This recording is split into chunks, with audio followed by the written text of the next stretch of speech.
In this guide, we'll update you on New York's best attractions for 2024, as well as what's brand new, plus some tips on navigating the city like a local and the many changes coming to the Big Apple. Make sure to watch this before your trip. You can sit on a crowded tour bus, or you can be guided in a 1920s era car. I think a decision's pretty easy. It's a 1930 Hudson Gray 8, the Hudson Company's first sports car. What do you say we get some photos in front of it? Let's do it. Okay, but before we do, I have some 20s accessories to get you in the mood.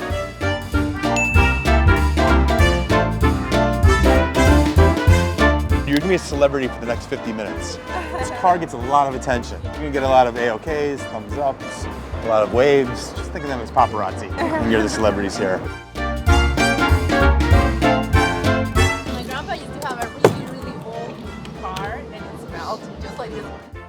Arnold Rothstein was the king of New York gamblers. He loved to gamble. He ran casinos in Times Square, and he bet on horses upstate.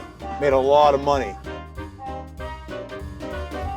Jimmy Fallon came up to the car in a rocket car.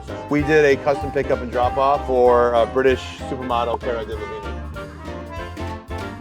Normally we visit New York City attractions. Today we are the attraction. You have to be stuck in Midtown Manhattan traffic. This is the way to do it. I'm not even noticing the traffic. I don't think I've ever been in a car this old before. Are you? No, well, my grandpa's, but I don't think it was this old. Now that statue you see with a Tiffany clock, I think it's the largest Tiffany clock in the world. To depict Hercules, Minerva, and Mercury, the gods of strength, wisdom, and speed. That was like stepping back in time, literally and figuratively. I've never taken a driving tour quite like that one.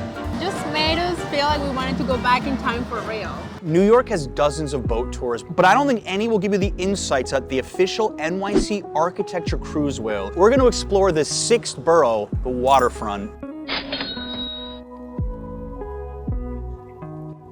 This is very classy. It's a 1920s style yacht we're on.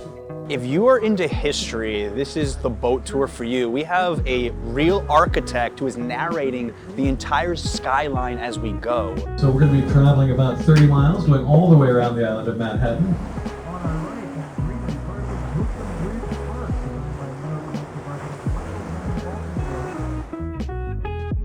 Two towers connected by a sky bridge.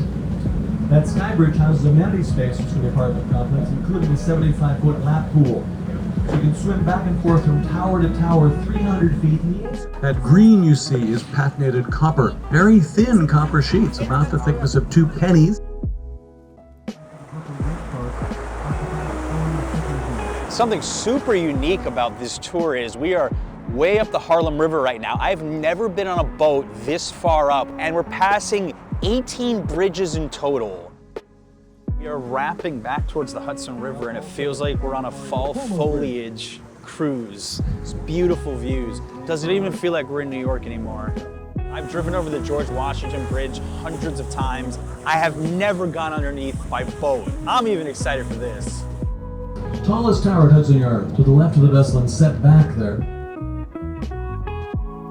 Less than 30 people on board, intimate experience. I learned so much. It takes a lot for a tour to impress me. This impressed me a lot. As a first-time tourist, there's a lot of pressure to visit an observation deck. Now, we did an entire video visiting all 5 in one day if you need an in-depth look at each of them, and I'll reveal my personal favorite at the end, but I think all 5 have some benefits. One World Observatory. This is the highest viewing point in the Western Hemisphere, atop One World Trade, and it's entirely indoors if you don't want to be exposed to the elements. I also think the elevator ride up is by far the best one in the city, showing you how New York was built. Its location at the bottom of Manhattan gives you some clear views of the horizon. My issue with it, I really think you need to step outside at least a little bit, and you don't have that option here. Next, the Empire State Building. This is the most famous building in the United States, maybe the world, so it's got that star factor, and I appreciate the Art Deco vibes all over. This observation deck has grown on me in recent visits. I think for history buffs, this is a can't miss. The Edge Sky Deck. Well, this wins the award for highest outdoor sky deck in the Western Hemisphere, and the views from the angled glass are quite unique. It gives you the feeling like you're floating in midair, and if you're willing to shell out $201 a person, you could do City Climb, where you literally lean off a skyscraper. top of the Rock. This is probably the most underrated observation deck because it only goes 70 floors up, which is the shortest vantage point, but the Danny DeVito of observation decks packs a big punch because it's right in the middle of the Midtown skyscraper scene, making you feel more part of it. And it's my second favorite. Summit One Vanderbilt. This is my personal favorite because you get what I truly consider an indoor attraction with glass mirrors and reflections everywhere and a few other neat rooms, and then an opportunity to go outside and still enjoy the skyline, optional elevator ride, ascent to the top if you're feeling daring. But all of these observation decks are bookable in the description, and it's really tough to go wrong with any of them. Now you may be wondering, why is the High Line not in this video? Well, this is just paid attractions. We're gonna have a free attraction video coming up soon. Broadway is the world's most famous theater district, and I would say it can't miss when you're in the city. Even living here, I get excited to go, and Adriana and I just recently booked tickets to see MJ the Musical for the first time. Now, I'm a huge fan of 70s and 80s music, and I have to give them credit. The choreography and songs were on point. They play over 25 of Michael Jackson's greatest hits, and it's won some Tony Awards. But from musicals to plays, remakes of old movies like Back to the Future, there is something for everybody on Broadway. And if you want to learn more about attending a Broadway show, check out this video we recently filmed with a Broadway insider on the topic. There's few museums in the world you know exactly where they are just based off their name. The Louvre in Paris, the Smithsonian in DC, and the Met in New York. It's the largest art museum in the Americas and welcomes over 3 million visitors a year, and well, you could spend a whole day in there. Although in this video we shot last year, we show you how to do it right in just 2 hours. The Temple of Dender is my personal favorite, but you can find Van Gogh, Rembrandt, Vermeer, and the list goes on and on. Insider tip, head to the rooftop for a really amazing view of Central Park. And if you're a big fan of art, I recommend booking a guide. See the link in the description if you're interested. The symbol of American freedom, the Statue of Liberty. And this is probably the most famous attraction in the city. Now, I will note that visiting the statue in Ellis Island, which is included in the ticket, will eat up at least half a day. So it may not be worth doing if you have a very limited time in the city, but the whole experience can give you goosebumps, starting with taking the ferry over to Liberty Island and having the same view that millions of immigrants had approaching New York Harbor. And just admiring the statue up close is really special. But I've said this on many videos, if you can book a ticket to get inside of the crown, it is well worth it. Because walking up that narrow staircase and seeing the inner workings of the sculpture, capped off with a view through the crown, is a once-in-a-lifetime experience. But you normally have to book this months in advance, and you have to do it on the Statue Cruises website. And yes, you can see the statue for free by taking the Staten Island Ferry, but if you can budget the time for it, it is certainly worth it. New York has world-class art museums and a world-class history and science museum. The American Museum of Natural History. Maybe you recognize the facade from Night at the Museum with Ben Stiller. I still think this is one of the best places for families with children to visit. What's not to love? I mean, who doesn't get excited about dinosaur fossils? Or how about the massive 21,000-pound model of a blue whale? And here's a little tip. Don't miss out on the brand new Gilder Center wing, which we featured on a video as one of New York's top new attractions in the past year. The architecture is breathtaking, and they've got some amazing add-ons like a live butterfly vivarium and an immersive Invisible Worlds experience, which do have extra admission charges. There's also an insectarium. They'll make learning fun, I promise. Families or anyone with a love for science definitely needs to give this a look. Where are my history buffs at? The intrepid Sea, Air, and Space Museum should be on your radar. Pun fully intended, because this is a decommissioned aircraft carrier that even served in the Pacific during World War II. Yep, this thing has stories. You're not just staring at photos on a wall. You are face to face with historic aircraft or a prototype of the Space Shuttle Enterprise. How about my personal favorite, the Growler, a formerly commissioned submarine? You get to feel what it was like to live inside there. If you have an interest in military history, the Intrepid is a fantastic choice. If you want to see New York from a completely different perspective, then the iconic Five Bridges bike tour is the answer. It's a guided tour with a native New Yorker, Rick, cool, be talking in your ear the whole time. You'll be e-biking over 5 iconic bridges, including the Williamsburg, Manhattan, and Brooklyn bridges. And while I'm someone that generally isn't that confident in biking in the city, Rick made it super simple, and I saw New York in a completely different light. You'll bike through a lot of neighborhoods that you probably wouldn't have visited otherwise, and you'll definitely get pictures and perspectives that no other tour will offer. And if this tour isn't for you, Rick also offers e-bike tours around Central Park and other famous spots in the city, so give his website a look, tell him I said hi. I may be just a little bit biased here since I'm a Yankees fan, but a trip to Yankee Stadium is a true New York experience. Now here's a little secret the Yankees don't advertise too much. You can bring your own food into the stadium for individual consumption. So if you're on a budget, you can stop at a local bodega or deli and grab food to go. But they do have some fantastic concessions like the 99 burger named after Aaron Judge or a classic steak sandwich from LaBelle's. And well, the team lately hasn't been great, but it's still a fun time. Sit in the bleachers if you're young and want a more lively vibe. And don't sleep on the Yankees Museum inside. It's free and has some incredible memorabilia. What's new in New York for 2024? In this video, we're filling you in on some exciting new attractions, food destinations, and even Broadway shows so you don't miss out this coming year. The Beam at Rockefeller Center. This is the most controversial new attraction in New York for 2024 because if you're afraid of heights, this could terrify you. The Beam opened in December and it pays tribute to the iconic 1932 photo Lunch atop a skyscraper depicting 11 iron workers lunching precariously on a steel beam. Now the good news is you'll at least be wearing a harness for this. It's a 90-second experience as the beam lifts you into the air and spins you around for what is likely to be a view you won't soon forget. I'm not the biggest fan of heights, and I'm even interested in trying this. Tickets start at $40 to get access to Top of the Rock, and this is an add-on for $25 extra dollars. Would you try this? Tell me in the comments. I'm curious. Field of Light. I predict this will be the most popular new attraction of 2024 because it's free, spanning more than 6 acres on Manhattan's east side from 38th to 41st Street, east of First Ave at Freedom Plaza.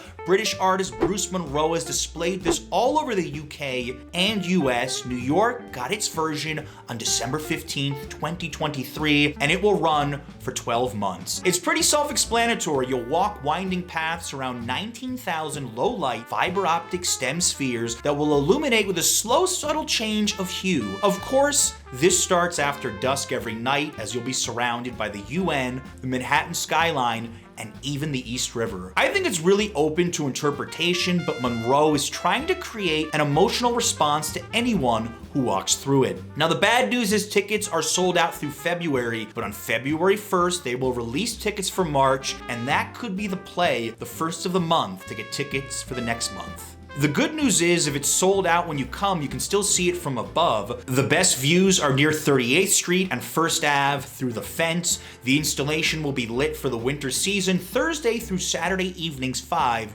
to 9 p.m. This may be the most exciting update for the video. Some of my all-time favorite cheap eat spots from the outer boroughs are expanding into Manhattan. So if location was holding you back, you've got no excuses now. Utopia Bagels opening a Manhattan location this summer, and I am so picky about bagels growing up in North Jersey, and Utopia Bagels in Whitestone, Queens absolutely blew my mind when we filmed there. It's as good as it gets in the city, not to mention their amazing sandwiches if you want to get fancy. And now you can walk from Midtown Manhattan because they're opening a new outpost on 34th and Lex at some point in the summer of 2024. Manhattan just got really lucky. Dad's Deli in Hollis, Queens was my favorite sandwich of 2023. Their oxtail mac patty went viral internationally because it's absolutely mouth-watering. And now they have a location in the Lower East Side of Manhattan. So you've got Dad's Deli not too far from Cass's Deli, two sandwich icons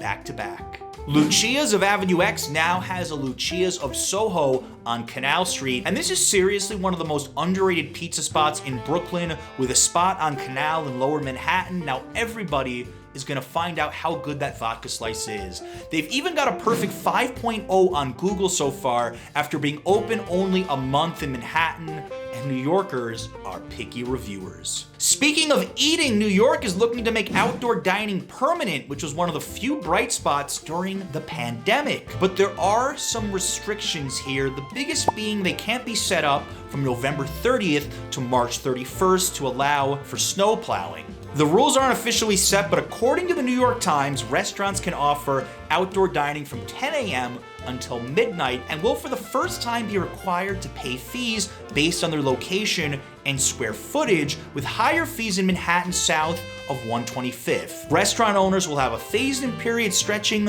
to as late as November 2024 to comply. Where are my Broadway fans at? There are about 16 shows that are slated to open in 2024, and the theme this year seems to be revivals. Here are some of the ones I find most interesting. Prayer for the French Republic. This won multiple off-Broadway awards following its 2021 world premiere, and it opens on Broadway January 9th. 5 generations apart, members of one French-Jewish family face down the same fears of anti-Semitism and hopes for their safety in their longtime home. The Notebook, beginning February 10th, the new musical adaptation of Nicholas Sparks' novel, and no ladies, Ryan Gosling will not be reprising his movie role. The Who's Tommy, beginning March 8th, the Pinball Wizards making a return. This one is on my personal list because I want to experience The Who's 1969 album, Tommy, in a theater. And a cool bonus, this is staged by the original Broadway productions director, Des McAnuff. The Outsiders, opening March 16th. Much like The Notebook, this coming-of-age high school story has moved from book to cinema and now on to Broadway. I'm a big fan of the movie, and The Outsiders focuses on a band of Tulsa greasers whose brotherhood may be rocky, but it's their only source of support as they come of age. Stay gold, Pony Boy. Hell's Kitchen. Alicia Keys fans, where you at? You're gonna love this. Hell's Kitchen, a love letter to her home city and the title neighborhood where she grew up. It sets the story of a teenage girl's coming of age to all of Keys' biggest songs. This opens April 1st. Cabaret. This is going to be the 3rd revival of Cabaret on Broadway this spring at the August Wilson Theater, which will be fully transformed into the Kit Kat Club. This production won 7 Olivier Awards in London and should be a hit in New York. Uncle Vanya, the Chekhov classic, back on Broadway in April for the first time in 24 years, and who loved The Office, a 40-year-old virgin? Steve Carell stars as Uncle Vanya. It's about a family turned upside down as more relatives move in, by Pulitzer and Tony-nominated writer Heidi Schreck. The Wiz, the first Broadway revival of this musical, is planned for March 2024, which will star Wayne Brady in the title role. The Wiz was groundbreaking in its 1975 premiere for putting a vibrant black cultural spin on the Wizard of Oz tale. Our Town. There's no exact date set yet, but Our Town is coming back to Broadway for fall 2024. Tony Award winner Kenny Leone will direct this play about neighbors George Gibbs and Emily Webb. It's arguably one of the best American plays ever written and a no-brainer to see once it comes out. From Broadway to museums, there's some cool ones coming to the city in 2024. The Universal Hip Hop Museum will open at hip hop's birthplace in the Bronx. The $80 million exhibit space will feature items such as a giant oil painting of Kanye West and Snoop Dogg's bicycle from the short-lived MTV sketch show Doggy Fizzle Televizzle. It will also beam out live musical performances, breakdancing sessions, and fashion shows that can be viewed online. Mercer Labs at the Museum of Art and Technology redefines the museum experience. Many of you may have already been here, as it's in the old building that housed Century 21. Through 15 experimental exhibition spaces, interactive experiences, unique listening encounters, and immersive installations, the relationship between art and technology is redefined. I'm really curious how this will play out. It's opening this month. Tickets start at $52. The Stonewall National Monument Visitor Center opening June 2024, commemorating the spot that served as a turning point for the LGBTQ+ civil rights movement. The mission is to preserve, advance, and celebrate the legacy of the Stonewall Rebellion. You'll meet the advocates and pioneers who came before and learn about the events that shaped the LGBTQ civil rights movement. This will be at 51 Christopher Street in the Village and will be part of the national park system. Undergoing a comprehensive renovation, the Frick Collection is set to reopen in late 2024 in its original location on 5th Ave, facing Central Park. The Historic Museum is known for its exceptional collection of fine and decorative arts. You'll have until March 3rd to see it at its temporary location on Madison Ave. It seems like every year we get a new pier opening on Hudson River Park, and Pier 97 is set to go in the spring of 2024. Pier 97 will include a playground with water spray features, an activity field, and a gently sloping lawn, as well as an all-ages slide. The New York Botanical Garden is bringing back their orchard show from February 17th to April 21st called Florals in Fashion. This was inspired by the connection between fashion and the botanical world. Each designer will put their personal perspective on that connection using colorful florals and specimen from the garden's collections and beyond. The Botanical Garden will invite visitors to walk the orchard runway as they're surrounded by thousands of beautiful orchids and immersive installations. Let's take a look at a few things in development beyond 2024. Plus Pool has been in the works for years, and while it won't open in 2024, it's moving forward. The 9,300 square foot pool would be filled with water filtered from, get this, the East River. They've been given a notice to proceed with due diligence on the project in the waters north of the Manhattan Bridge. So someday soon, you'll be able to swim in the East River and not potentially grow another toe. I've hinted at the transformation of One Times Square in previous updates on what's new in NYC. Now it seems 2025 is set as the grand unveiling year. This ambitious $500 million makeover will, for the first time in many years, allow public access to much of the building's interior where the Times Square ball drops. It's not just a simple renovation, it's a complete reimagining. The plan includes a state-of-the-art visitor center, an awe-inspiring viewing deck, an immersive museum experience, and 12 floors dedicated to interactive brand experiences that promise to engage and fascinate visitors. I'm hoping there's some kind of an exhibit where you can lower the Times Square ball every 10 seconds. If the museum folks are watching, please add that. The 50 best free things to do in New York City in 10 minutes. Here we go. Want to impress your friends? The best free rooftop view in the city is on the top floor of the Stavros Niarchos Library in Midtown.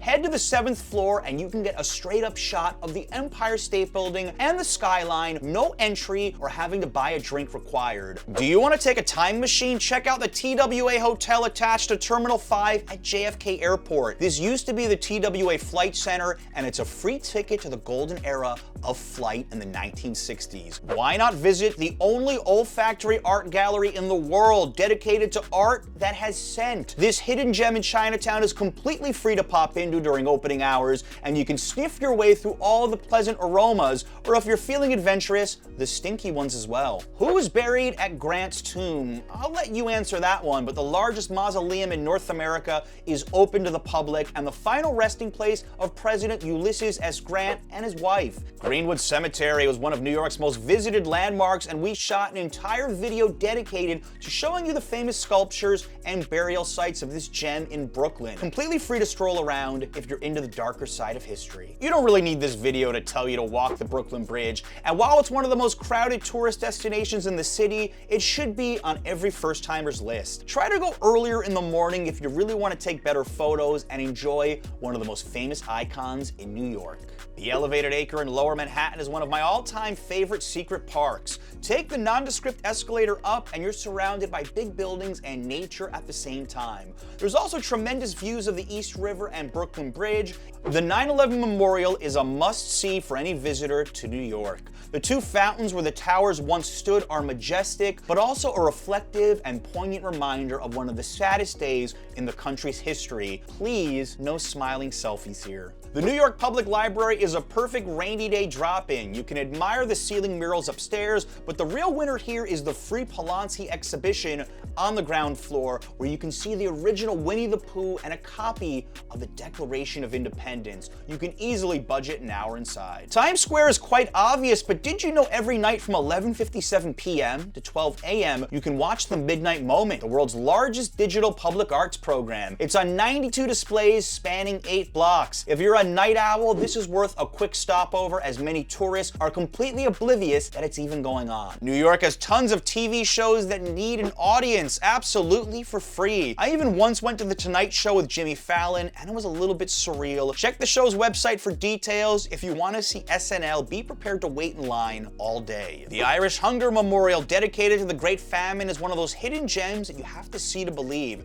They imported all the grass and even an old cottage from the Emerald Isle, and its location in Lower Manhattan makes this a great quick stopover to appreciate all the hardships that Irish immigrants had to endure on their journey to America. Lincoln Center Summer for the City offers a series of concerts and events outside of the historic music hall. This is an absolutely fantastic way to feel like a local and take in world-class music and culture. We have a whole video dedicated to Central Park. You could spend an entire day exploring America's most famous park, although bring your walking shoes, but at least visit once to find out why both New Yorkers and tourists are so in love with it. Most tourists walk the Brooklyn Bridge, but did you know the Manhattan Bridge has a pedestrian path as well? And you can't see the Brooklyn Bridge from the Brooklyn Bridge, but you certainly can from the Manhattan. New York is the fashion capital of the world, and the museum at FIT has a permanent collection of more than 50,000 garments and accessories dating from the 18th century to the present. They even recently had an exhibition that showed fashion inspired by food, which sounds right up my alley. Chelsea in Manhattan is home to many of the city's art galleries, and a tradition every Thursday night is opening night for the public with free wine and even food as well. Check out galleries.now.net for a full list of openings so you can plot an entire evening of art gallery hopping. Another great, absolutely free museum is the National Museum of the American Indian. Learn about the history of Native Americans with some interactive exhibits and plenty to learn for all ages. I can't believe more people don't know about the Elizabeth Street Garden in Soho. This gem of community sculpture garden is under threat of closure and has so many beautiful little nooks to just spend an hour or more relaxing. It feels like you're on some rich philanthropist's country estate. Greenacre Park in Midtown East is such a pleasant surprise. To find a 25-foot waterfall hidden in such a busy area. Haley Park also has a little waterfall, and there's something about these hidden parks in New York that just excite me as a local, because finding peace in the concrete jungle isn't always as easy as you'd think. Only 1 block from Washington Square Park, Washington Mews might be my favorite street in Manhattan. Originally used as a row of stables for horses in the 18th and 19th centuries, it's now part of NYU, and walking this cobblestone path feels like you've been transported to a lost New York City. Fort Tryon Park in Washington Heights is such a magical place to go for a walk. With beautiful views of the Hudson River and George Washington Bridge, it's a local's favorite. Added bonus, take a look at the Cloisters Museum from the outside. It's like staring at an old castle. The High Line is New York's worst kept secret, but I like to say it's my favorite tourist activity to do. Nothing quite like walking on an abandoned train line converted into a gorgeous elevated park. We have an entire video dedicated to the High Line if you want a more structured itinerary. I always said if money was no object, I'd have an apartment in the West Village, because you just can't beat the charming neighborhood vibes. Roaming the beautiful tree-lined blocks and admiring all the cute shops, cafes, and multi-million-dollar homes, Bushwick, Brooklyn is an incredible neighborhood to appreciate the city's street art scene. Take a self-guided walking tour, and you can use Free Tours by Foot's website to admire some of the Bushwick Collective and other artist murals. Another fun summertime activity is movie night in Bryant Park. Now, the lawn opens 3 hours early, and I recommend going early to grab the best vantage point. The Staten Island Ferry may be the most famous boat ride in the city. It's completely free. Board and sit on the right side to get a nice view of the Statue of Liberty. The Met 81st Street studio opened last year and is any traveler with children's dream come true. It's absolutely free, located downstairs from the Met Museum, and recommended for ages 3 to 11. It's very interactive and hands-on. During the warmer months, you can go kayaking for free on the Hudson River in Manhattan or East River in Brooklyn. Just sign up in advance online. Pretty surreal to experience the New York skyline for 20 minutes on board a kayak, one of my favorite free activities in this video. Enjoy a free concert at the Juilliard School, which is the world's best performing arts college. See the stars before they perform at places like Carnegie Hall. Check Juilliard's website for the calendar. Summer Stage annually presents nearly 80 free and benefit performances in Central Park and neighborhood parks throughout the 5 boroughs. Check the Summer Stage website for a list of what's free and what's paid, but it's first come, first serve, so plan on arriving early. If you've ever been tired of watching lectures on YouTube, go watch some famous and influential people talk at the New School. They have so many topics available, from economics to social justice and more. See their website for what's coming up. Grand Central Terminal is just full of history. The Constellation mural on the the Ceiling and the Whispering Gallery in the food court are just some of the fun things you can get into at one of the most beautiful train stations in the world. And after admiring Grand Central, why not walk a few minutes to the Ford Foundation building and explore their free atrium garden in the lobby. It's a tropical rainforest in Midtown Manhattan. Get a Big Apple greeter for free. Seriously, a local New Yorker will be matched with you based on your preferences and if they're available to show you their favorite spots. No tipping allowed. Consider it a local insider. Check out bigapplegreeter.org for more details. Holy Apostle Soup Kitchen accepts volunteers, including tourists, even for a day. I made a video about my experience there, and if you're into traveling and making a difference, you should consider it. Are you a baseball junkie and love history? Well, the original location of Ebbets Field, home to the Brooklyn Dodgers, is now an apartment complex. But outside of the apartment, you can find a plaque commemorating where home plate once stood. If you find yourself in Prospect Lefferts Gardens, take any baseball fan here for a fun surprise. There's not a lot of neighborhoods on this list, but I think there's something really magical and enchanting about Forest Hills Gardens in Queens. This area was based on the garden cities of the UK, and it feels like you stepped into a Harry Potter movie just walking around. A lot of tourists love going to the free gospel mass in Harlem. What a great way to open the doors to some local culture, and there's 9 different churches that accept walk-ins on Sundays. Check out our latest Harlem food video for where to grab some grub when you're done.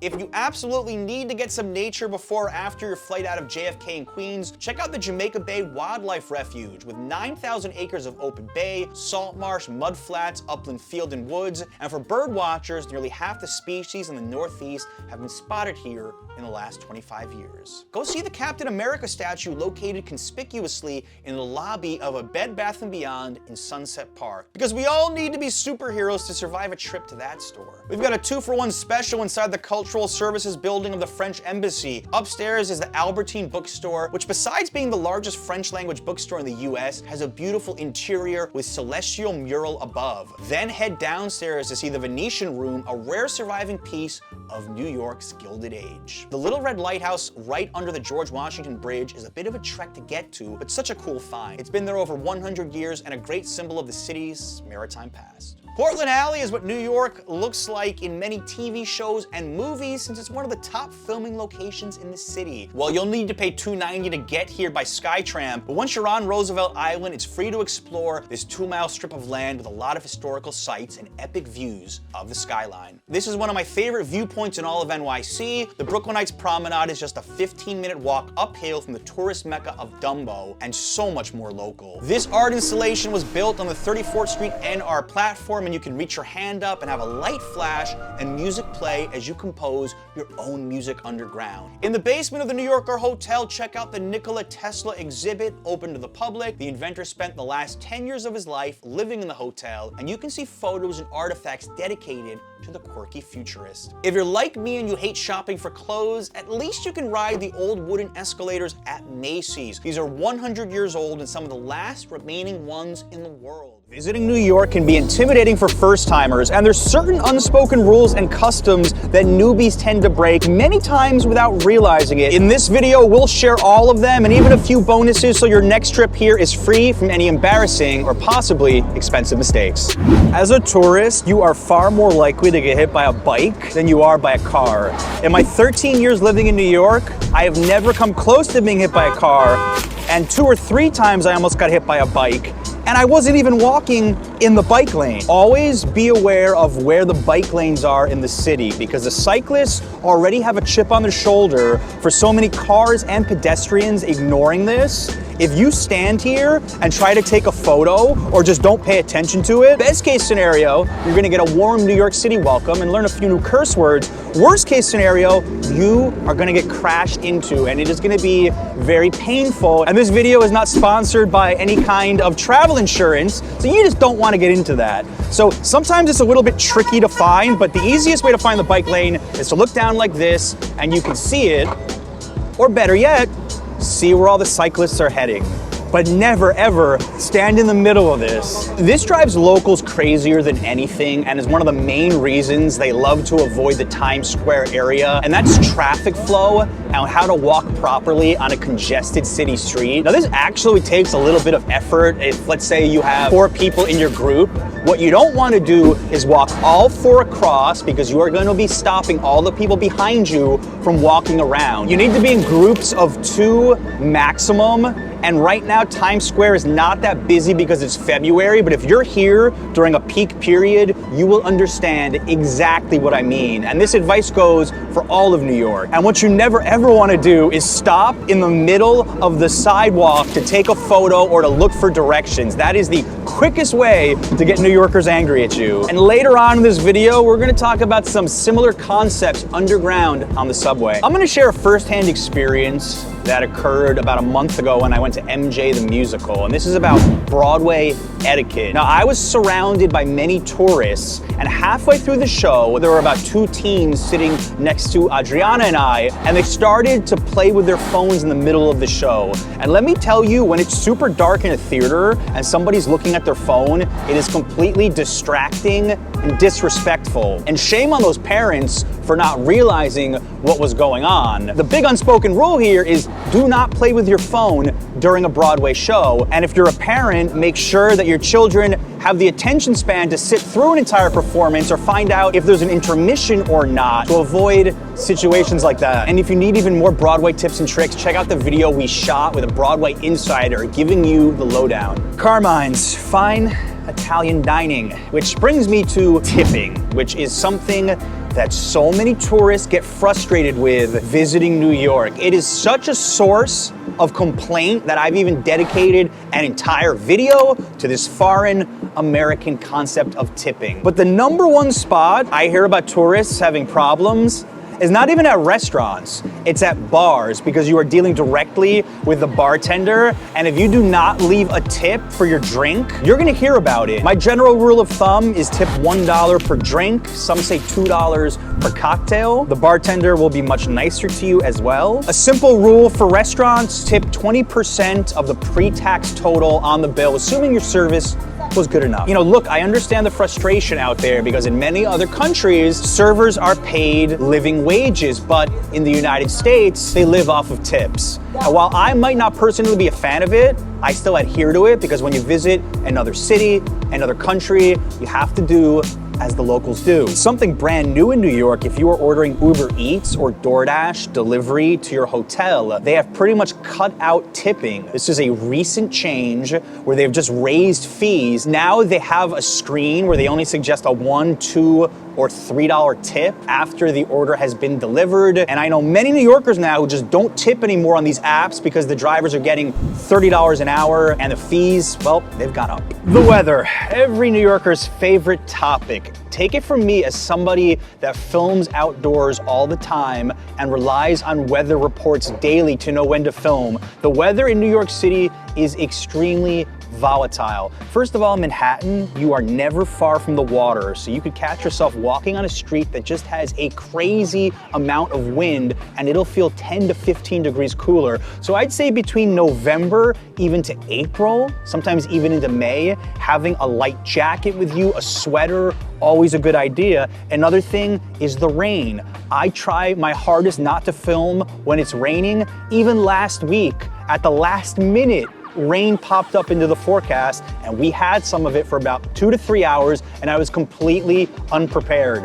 Having an umbrella with you at all times, never a bad idea. An unspoken rule that every New Yorker knows so well many times from bad experiences is never accept anything when you're walking, especially in Midtown Manhattan. This is how the majority of the scams that we've covered on this channel occur. Don't say yes to a monk handing you a bracelet, to somebody handing you a CD, to a pamphlet, to somebody holding a clipboard. Just keep your eyes locked ahead, avert your gaze. That's the best advice I can give anybody in New York. And if you need even more advice on avoiding scams in the city, watch the whole video we have dedicated to it. Supporting local businesses. I know how easy it is when you travel to go to franchises like Dunkin' Donuts behind me, to grab a coffee when you're in a rush, rather than going to one of the local street carts and getting a coffee from a vendor that really relies on the income more. Being a New Yorker, and I think visiting New York, is all about supporting small local businesses like that, and I encourage you to go out of your way to do so. And supporting local businesses is definitely something that'll really make your trip to New York a lot more memorable. In some cultures, it's just commonplace for locals to stare at you. Well, in New York, it is the complete opposite. Minding your own business is something that native New Yorkers especially know all about. So if you see somebody acting erratic, doing weird things, don't stare, don't point at them, just don't get involved. Because if you look at somebody, it could be a trigger for a confrontation, or worse, a signal that you even want to fight. So make sure that you do not stare at strangers here, and don't get involved in conflict here unless you absolutely have no other choice. And don't take a picture with a Hulk and expect him to not charge you 20 bucks for it. Don't take an Uber or a taxi when you can take the subway to get there faster. And don't take the subway when it's quicker and easier to walk. This unspoken rule is broken all the time. Now, I would say if you're considering taking an Uber or a taxi between the hours of 7:30 a.m. to 8 p.m., it's almost always faster to take the subway inside of Manhattan, and a lot cheaper. Let me give you a good example. If I'm at Grand Central and I want to get down to Battery Park, you could take the Express 405 and get there in 13 minutes, 5 stops. That same Uber ride is going to take you 25 minutes, probably more with traffic, and cost you $30 to $40 versus the $2.90 you would pay taking the subway. Manhattan is so well connected by subway that this example holds true in almost any way you could think of between Midtown to Lower Manhattan. And when it comes to walking during peak hours when traffic is terrible, don't even think about hailing a taxi. And even sometimes waiting for the subway could be 10 minutes or more. If it's crowded, walking down the steps is all gonna eat up your time. And if you could just walk 15 to 20 minutes, I always advise walking, unless the weather's bad. And since you're gonna be riding the subway underground, there's some unspoken rules we definitely have to go over. Let me repeat this for the 10th time on the channel. You do not need to buy a Metro card anymore. It is now official. Even at JFK Airport, the AirTrain supports OmniPay, which is contactless payment from your phone or even from a card with a chip. Now, my wife's brother was visiting from Mexico recently, and he was asking me all about this, and I said, as long as you have this enabled in any way, shape, or form, a Metro card is completely useless to you right now. All you need to do is tap your phone or tap your card and you're in. Buying a Metro card, I think it's just an extra step right now. Look, you don't need a Metro card. The Metro card machines even tell you you don't need a Metro card anymore. Right from the horse's mouth, okay? So when you're going up an escalator in a subway station in the city, always stay to the right, because if people are in a rush, they're late for a meeting, they're late for court, I don't know what, they want this lane here open. Do not stand to the left unless you are walking quickly. Another unspoken rule broken all the time, and it's really just courtesy, is when people are getting out of the subway, do not block the doors. Stand to the side, let them exit, and then go in. And you would be surprised how often I see people breaking this simple rule, even locals. The subway intercom is likely gonna sound like a toddler babbling right when you need it most, or the train track noise like this is gonna make it impossible to hear what the next stop is. Always be paying attention to how many stops you have left if you don't know the city well. Even a few weeks ago, I missed my stop because I zoned out. It happens to everybody. Don't rely on the conductor's voice unless it's clear like that. If the subway is super crowded during rush hour, one advanced tactic is what I'll call pre-walking, is when your station is approaching, standing up and moving towards the door. Because if you wait till the last second, you could run into a sea of people flooding onto the train right as you want to get out. So if you have the time, get up right as your stop is approaching on a busy, busy train. Respecting neighborhoods, and this goes beyond the obvious, like not littering. I'm also talking about your volume and your noise if you're going out at night and going to bars. Now, I used to live at that apartment right there in Greenwich Village for almost a decade, and I can tell you that on weekends, the volume from outside was enough to wake you up unless you had a fan or white noise going, and people would sometimes even open up our garbage garbage area to use the bathroom. That being said, always paying attention when you're out and not being super noisy on the street late at night is going to be very considerate of you when there's people sleeping who have to go to work the next day. Another unspoken rule is if you are going to celebrity houses or even places where celebrities used to live,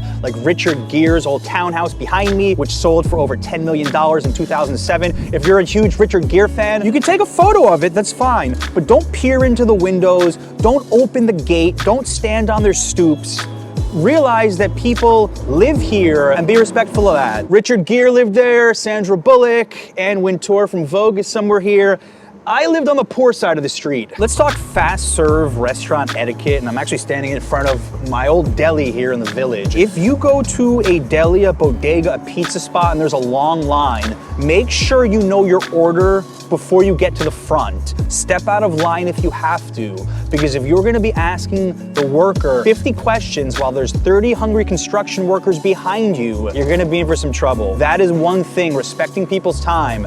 If it's busy, check the menu first. I'm gonna throw one more bonus tip out there. If you're at a small casual eatery, let's give an example, Fuzhou Cuisine in Chinatown. They don't have a ton of tables and they're always super busy. What you don't wanna do is sit there after your meal for 20 minutes just chatting if people are waiting for tables. If you're at a finer dining establishment, take your time. They'll let you know if they need the table. But if you're at a small casual place, see if people are waiting for tables and don't sit there and chat for 30 minutes after. And this is something that goes against a lot of cultures. I know even my wife in Mexico loves to do what's called sobremesa after her meal, sit there and chat. You can't do it at all New York eateries, especially popular ones where people need the tables. If you're not from the US, especially Latin America or Europe, listen closely. A lot of tourists run into issues with ordering alcohol. Now, one mistake they make is not bringing ID with them if they look anything under 30.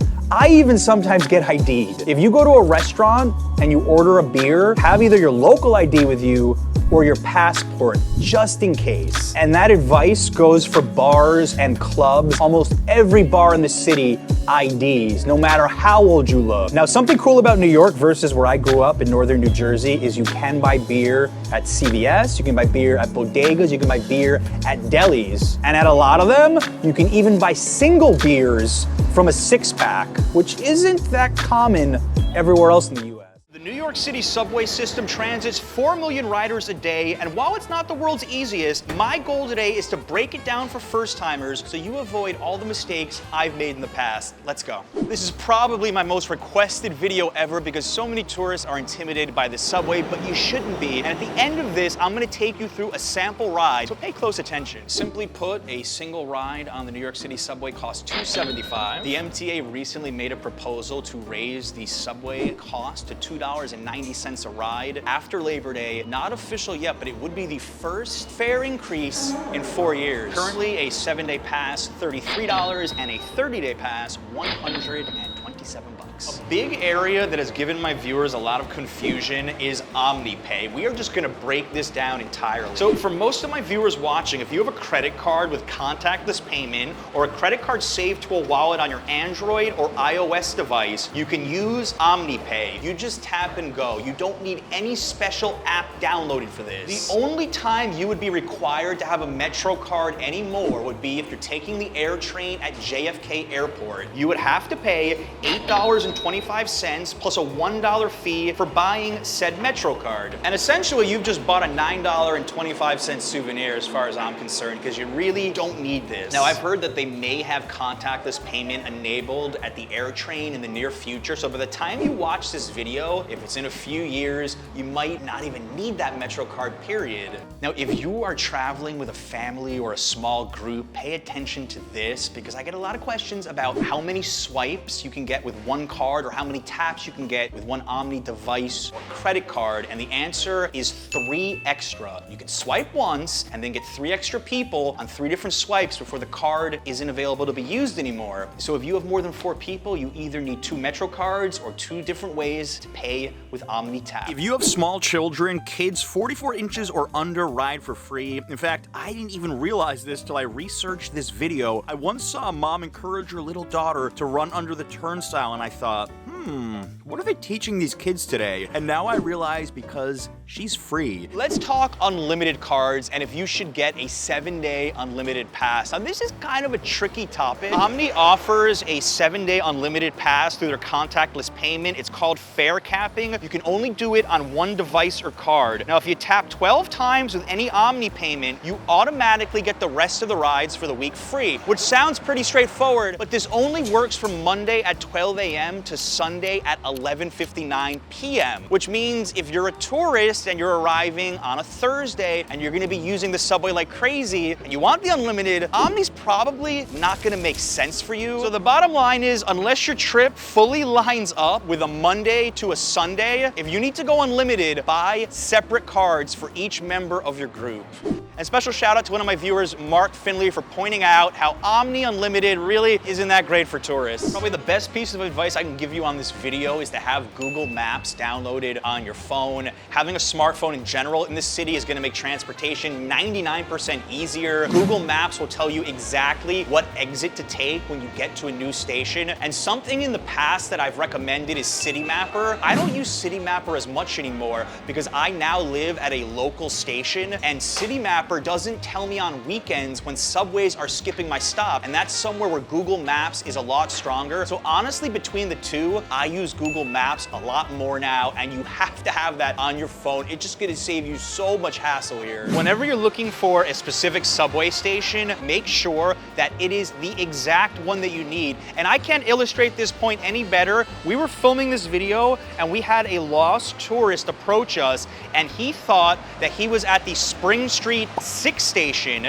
He was actually at the Spring Street CE station. So you have to not only know the name of your station, but what line you're taking. And don't get me started on the 4 23rd Street stations or the 3 different Canal Street options. Same thing if you're meeting somebody, if you're meeting a friend at any station. Don't say I'm meeting at Canal, say I'm meeting at the 6 train at Canal. Maybe give the corner as well. I'd like to thank the partner of today's video, Soundcore by Anchor, because when you're riding the New York City subway, sometimes you just want to drown out the noise. I've got the brand new Soundcore Liberty 4 NCs right here, and they look so sleek, but I'm all about performance, and no matter how loud it gets underground, their industry-leading noise-canceling system is going to have you enjoying your music or podcasts in peace. They reduce noise by up to 98.5%, which is a lifesaver after a long day exploring the city. Some stations are louder than others, and with a new adaptive active noise cancellation 2.0, they tailor to your ear canal and environment through real-time calculations, leveling up your journey, and the sound is studio quality. It's like switching on HD for your ears. If you're like me, you probably hate always charging devices, and the worry-free battery is so nice. Get 10 hours of playtime on a single charge and 50 hours of playtime with a charging case. Shrink the noise wherever you go with Soundcore Liberty 4 NC. See the link in the description to purchase your own pair. Now, if you're new to New York City, you have to realize that we have local and express trains. Local go to every single station, where express is gonna skip the local stops and go a little bit more quickly to some of the bigger stations. And some of the most common express stops you'll see all over the city: 59th, 42nd, 34th, and 14th Streets. Here's a little tip for you. If you see people running down the stairs, they probably see that the subway just arrived. So if you're in a rush, you might want to run too. For my tourists watching or spending most of their trip in Manhattan, when you look at the subway signs here, you're generally gonna see either uptown, meaning heading for Harlem, downtown, heading for Financial District, and then you'll see another destination of Queens. But you really have to pay attention to the uptown and the downtown when you're looking at this. Every single station in the city has a board that tells you the timetables, and they are very accurate. So when I first moved to New York, this was not a thing at every station. Had to check by phone. Don't even need your phone to know when your train is coming and which side it's coming on as well. Let's discuss entering and exiting stations, and this could be a little bit tricky if you're not overwhelmed already. One thing to look for is many smaller stations have these globes here. That's how you know a subway entrance is there. Some huge stations you can just tell by the exterior, but any of the smaller ones, this is your clue from far away. Now this is where sometimes even New Yorkers will mess up if they race into a station without checking. If the sign for the subway only says uptown, it's usually a smaller local station, you'll see this. You can only enter in one direction, meaning if you enter in the downtown spot and you want to go uptown, you have a few options. One, cut your losses, exit, cross the street, swipe again. Two, take the subway one stop and hope that the next station has an underpass or a way to connect going the opposite direction. Three, you can ask the station attendant nicely to let you go. There's one other thing you could see. It might say downtown, uptown, and underpass, meaning you can go to the downtown side and there's gonna be a staircase leading to the uptown side. Now in this example here, when it doesn't say downtown, uptown, or underpass, it means that you can go both uptown and downtown from this 57th Street station. Another tip for you is that these subway stations are super, super hot in the summer. So if you don't have to spend that much time down here, the timetables on Google Maps are very accurate. So maybe at about the 5-minute mark, I would consider heading in because I have had some awful experiences. Heat of the summer, humidity, save time, stay above ground as long as possible. Let's talk transferring within stations. Now in almost every instance, transferring is free inside of a station. This is not like Tokyo where you have to swipe again and pay twice. You can transfer multiple times within the subway system and not have to pay more than $2.75. We're gonna talk some safety tips right now, and the zebra board, also known as the indication board behind me, is a big one. Let's say you're riding the subway by yourself late at night. You wanna make sure you're sitting in the same car as the conductor. Find this indication board. That is where the conductor will be because they always point at it when they stop at a station. An added bonus with this, you know where the conductor is if you have questions like, is this train going to a certain spot? Very useful. When the train comes, don't stand in front of the door for your own safety because you're gonna get some angry New Yorkers cursing at you for blocking their path. Stand back, let them go, and then board the subway. When you're riding on any subway car, don't make eye contact with strangers. Like the New York City subway, it's not the friendliest place. Just mind your own business and you should be okay. If you do witness erratic behavior, you'll see a lot of other New Yorkers doing this. At the next station, exit and go to another subway car. I've even had to do this a handful of times in my 12 years living in the city. Here's one you learn the hard way. If you ever board a subway car and it's completely empty, there's probably a reason for it. You'll find out why. I literally saw somebody doing this today on my way to this shoot. Don't stop in the middle of a busy path like this to check your subway directions. Now, luckily no one's behind me right now, but this lady actually caused a little bit of a traffic jam as everybody had to swerve around her. For your own safety, to try not to get run over or cursed at, don't do that. I get a lot of questions about accessibility and New York City. I hate to say it, but the New York City subway needs a lot of work when it comes to being handicapped accessible. So for example, in Manhattan, only 36 of 147 stations are wheelchair accessible. And when it comes to elevators, most major stations have them, but they smell, well, I can't think of the right word. Use your imagination. They smell terrible. And now we're gonna put all this knowledge to the test. We're gonna do a sample ride from here in Greenwich Village, uptown to Carnegie Diner and Cafe. Follow along. I always would recommend picking the route that does not have any transfers, especially if you're new here. We're gonna take the F train. We found the right entrance, West 4th, Washington Square, looking for the F train. We're not looking for the orange line, we're just looking for the F to make sure that letter is here. It is here, and we're gonna go down. We got two choices here, Uptown, Queens, F. So we're gonna go this way. The other side says downtown. We're not going downtown. And don't get confused by this downtown Brooklyn ACE stuff. That's to go to the other side. Stick to your letters. Always follow the signs with your letter. Another reminder, Uptown, F train, here. And just in case you missed it the last 3 times, F train, this direction, FM, BD on the left, that's express. We're looking for the local train. This train just passed, F and the M. This is the M train, we don't want this one.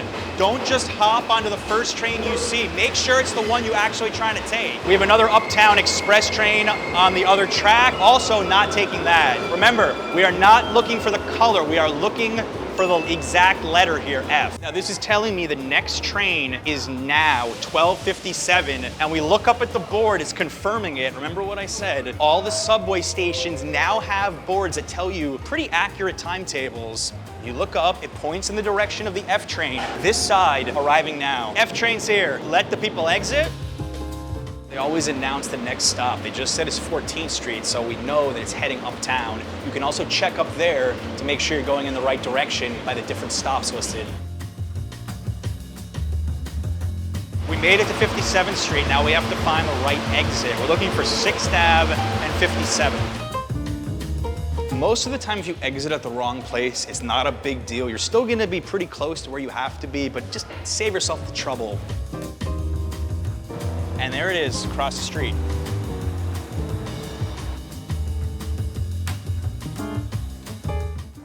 The first impression many tourists get of New York is right here at the airport, and unfortunately, it's not always a pleasant one. Today, I'll share how to avoid getting ripped off and scammed minutes after you arrive, and then the best and cheapest ways to get from JFK to Midtown Manhattan, and a few other common airport mistakes you want to avoid that'll have you feeling like a local. Here we go. We're gonna start with 2 potential scams that tourists need to be aware of the second they get out of arrivals, and one of these is so sneaky that even some of my more experienced travelers could fall for it. You've seen it in the movies, hailing a taxi from the airport and riding into the city in style, but that's where you have to be careful. Here's how it works. You'll walk out here and somebody will approach you offering you a taxi ride. They might say taxi or Midtown. And they may even tell you you'll get a better price than anywhere else, but never accept these rides. Or this could happen. This British couple was scammed $470. A man stood in the airport entrance, offered them a cab to their hotel, and Craig assumed it would go to the meter and cost 50 bucks. The pair later realized they should have been suspicious when he led them away to a private car park, away from the taxi rank and into a minibus driven by a second man. He asked them for the $20 for the parking fee, which they presumed would be taken off the bill, and told them they'd sort the fare when we get there. He started explaining to us that there were new toll fees for going between boroughs and over bridges. He then told me to take me to Manhattan. It was going to be $900. Now, I know what you're all thinking. If this happened to me, I would just get out of the car as soon as he told me that bad price. But keep this in mind, if your luggage is in the back, you're practically a hostage. This guy had an expensive engagement ring in his suitcase, and he really had no choice but to negotiate with the rogue driver. Now, if you do end up taking one of these unmarked taxis, best case scenario, you'll probably get a little bit ripped off. Worst case scenario, you'll pay a fortune or worse. And keep this in mind, even if you think you're getting a better deal, these cars are not insured. If anything goes wrong, you have nobody that you can complain to. Oh, welcome. We're here for 5 days. I've watched everything. We're actually making a video right now about arriving to the airport. If you don't mind, you feel free to be in the video. Absolutely. Thank you. You're welcome. Imagine that you arrive in New York and the first person you see is me. An even sneakier scam is somebody will be holding up an iPad or a sign that says Uber. Now, maybe you're coming from overseas and you think in the US that Ubers are just waiting for you without calling them. These are not Ubers. They're also unlicensed cars. It's the same situation. You're gonna be going into a livery cab. They're gonna charge you whatever they want, and you have no insurance, no way to fight anything. So also avoid those. I have seen those fake Ubers as recently as this year at LaGuardia. What are the legitimate ways to get a car into Manhattan? And the first and the most obvious is taking a yellow taxi. Now, if you're like my parents, you don't like messing with a smartphone, this is by far the easiest and simplest way to get into Midtown or anywhere else in New York. You just find the taxi sign right there. They will assign you a number and you just find the lane. There was like 10 people waiting. Actually, I don't think you would have waited very long at all for a taxi had you have taken this lane. The guy's really asking for a taxi right there. You see that? The guy behind me is literally trying to get people to not take the taxi line and just go. It still happens. As of late 2023, the flat fare is $70 or $75 if it's between 4 to 8 p.m. during weekdays and excluding holidays. Then we have tolls up to $6.94, a $2.50 congestion surcharge for trips that end in Manhattan south of 96th Street, which is likely where you'll be staying. So you're looking at about $95 to $100, including a $12 to $15 tip. This is not an inexpensive method to get into the city, but I do recommend it highly for groups or for people that are just not comfortable navigating public transit. By the way, if you have an issue with your driver, the good news is that you can contact something called 311. You can report unsafe driving or any other issue you run into. Just make sure you have your driver's name or identifying number from the taxi. If you do run into any problems. And one more thing, all New York City taxis must have a working credit card reader. Ride shares. Now this is my personal preferred method. When I'm at JFK Airport, normally I'm traveling with my wife and my son. I don't want to deal with public transit. And why I love ride shares at this airport is you have 3 different options that you can shop with and see what the best deal is. Important note, any terminal at JFK or any area airport is gonna have signs for either rideshare pickup, Uber, Lyft pickup, whatever it may be. Just follow the signs outside. I'm gonna use all 3 rideshare apps and I'm gonna check which one has the best price, the Marriott Marquis in Midtown. JFK Terminal 4. All right, we're gonna start with Uber. We have got a price of $89.93, which a little bit more than a taxi would be, and you would wait 1 minute, so you wouldn't have to deal with a taxi line. Next up, Lyft. Price would be, cheapest would be $91.95, so $2 more. And my personal favorite is Revel, where you ride completely electric cars. Use this code for 40% off your first 2 rides. $88.47. Although I will admit Revel does have the longest wait of 17 minutes. That's the issue with Revels, is they do tend to take a little bit longer than a Lyft or an Uber. Something else to keep in mind about ride shares is you are expected to tip 15 to 20%, depending on the experience that you had. So factor that in. Those costs though do include tolls. In this scenario, at this time of day, I believe a taxi would have saved you maybe $2 or $3. So they were all almost the same. Now, when you call your ride share, you just have to cross the street, at least at Terminal 4, they're pretty similar, and find on your phone what letter and number corresponds to your driver. So if you got an Uber, it might say B1 or B2, and that's where your driver's gonna meet you. Just follow the signs. They make it really easy here. When you're arriving to New York City, make sure you have the exact address, east side or west side if you're in Manhattan. I'm gonna show you why. If you just put 109 42nd Street onto Uber, you would get the following choices. The first option is in Union City, New Jersey.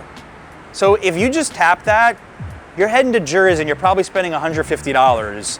109 East 42nd Street's by Bryant Park, and 109 West 42nd is a completely different address. So look very carefully at your address, and if it says New York, New York, that's Manhattan. If it says Brooklyn, New York, that is not Manhattan. Look how much that would cost you from here.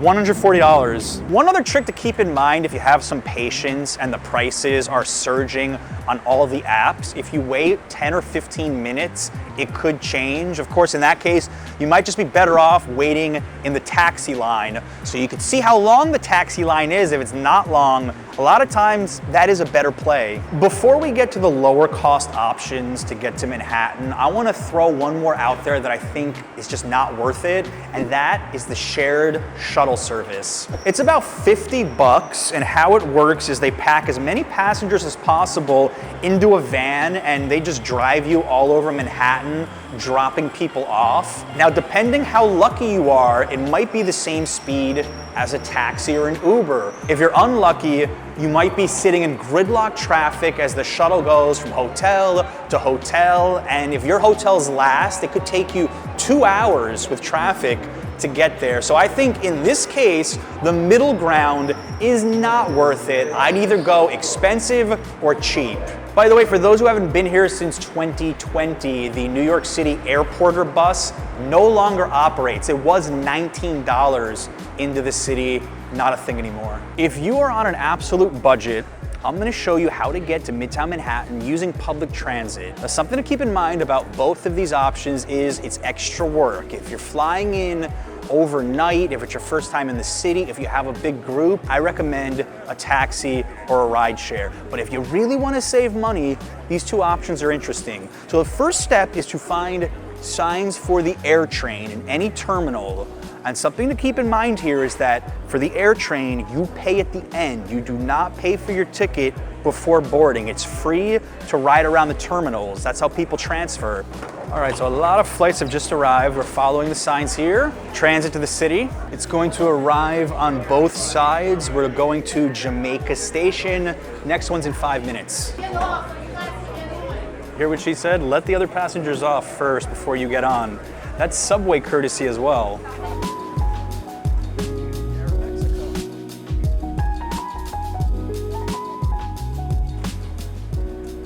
Remember what I said, if you have an overnight flight, you just don't want to deal with stressful situations.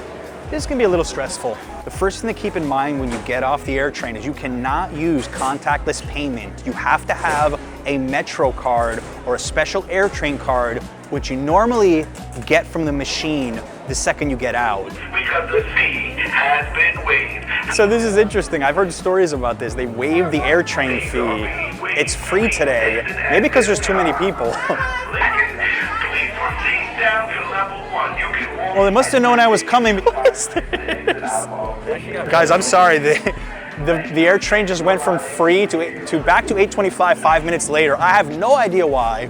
I learn something new every day. You could just get lucky and not pay. Unless it's your lucky day, like it just was for us, and they suddenly waive air train fees, you need to go to one of the machines and pay $8.25 to purchase an AirTrain pass, plus an extra $1 for the new card. Now, I would just buy a Metro card with it, which would be $9.25.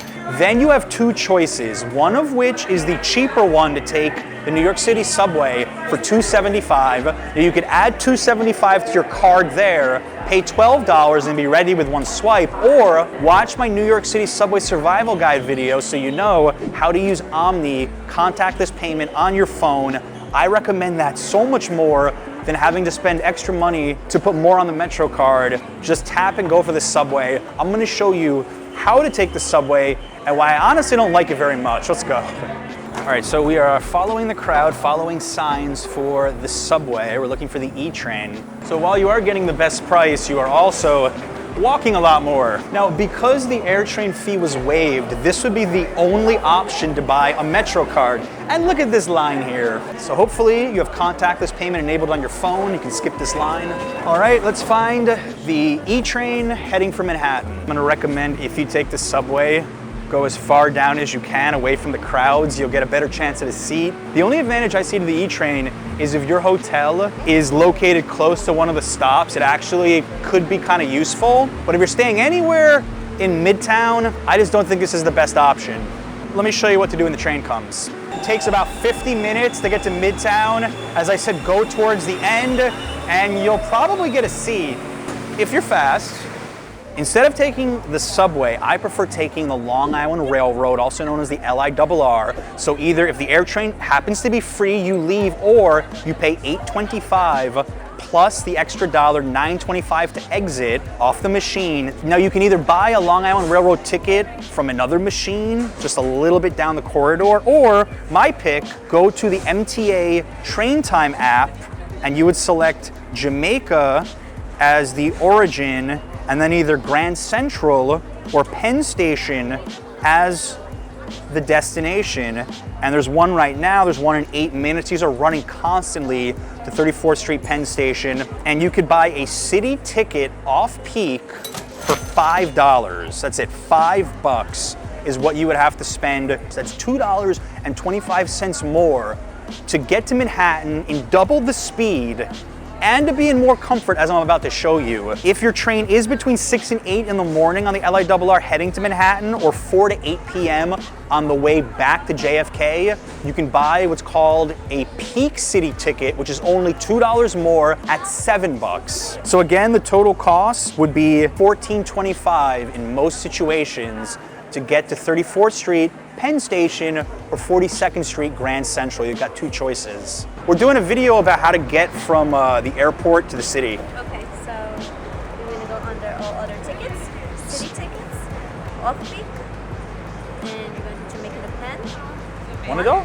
$5. Thank you. So the trick is, if you want to get, thank you for helping us, if you want to get a city ticket, you have to go all other tickets to get the discounted price.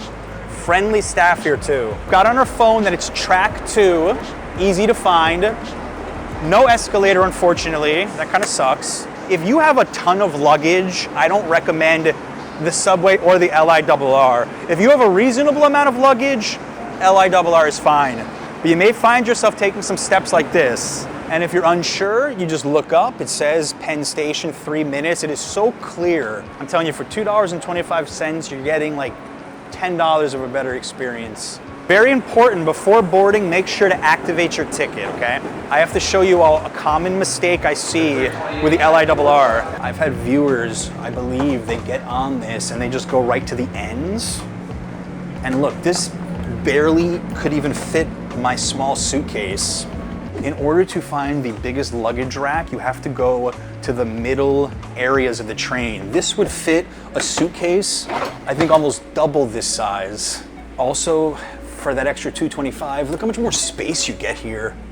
Oh, just cleaner, nicer. And this goes directly to Penn Station. Now, you're still gonna have to walk or possibly take another subway depending where your destination is in the city, so factor that in. A topic that I have been asked so many times that I've never actually addressed in a video is about SIM cards when you arrive to New York. Now, you do have the option to buy it at JFK, but I'm gonna tell you why I don't recommend that. Now, in the past, they did have SIM card machines. There's one here at Terminal 4, but it's not even operating. So your only option is to go to a kiosk, and I checked myself. I was just curious, what's the cheapest 7-day pass you have? The cheapest is $45. You get 4 GB internet, unlimited phone, unlimited. Okay, thank you.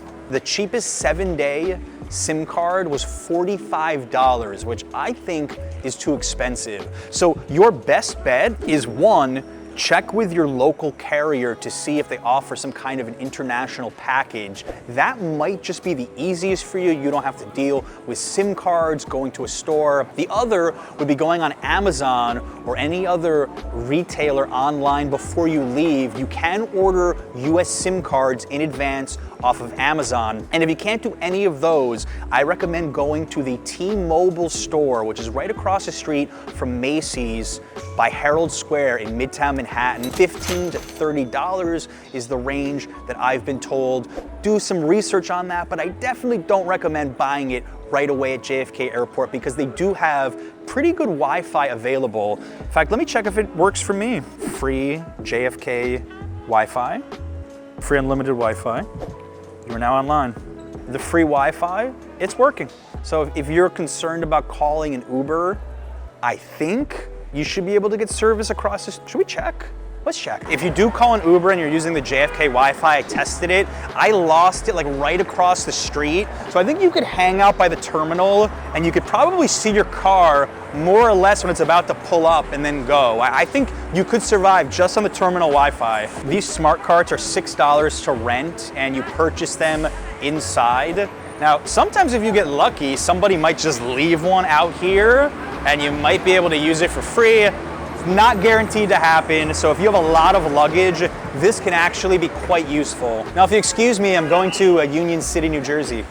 The worst fear of any traveler is spending an entire trip surrounded by swarms of other tourists, feeling like you're having the same trip as everybody else. Today I'll be sharing some New York neighborhoods that are going to give you more local vibes and still have a ton of things to do. Use this guide to make your next trip here feel a little bit more authentic.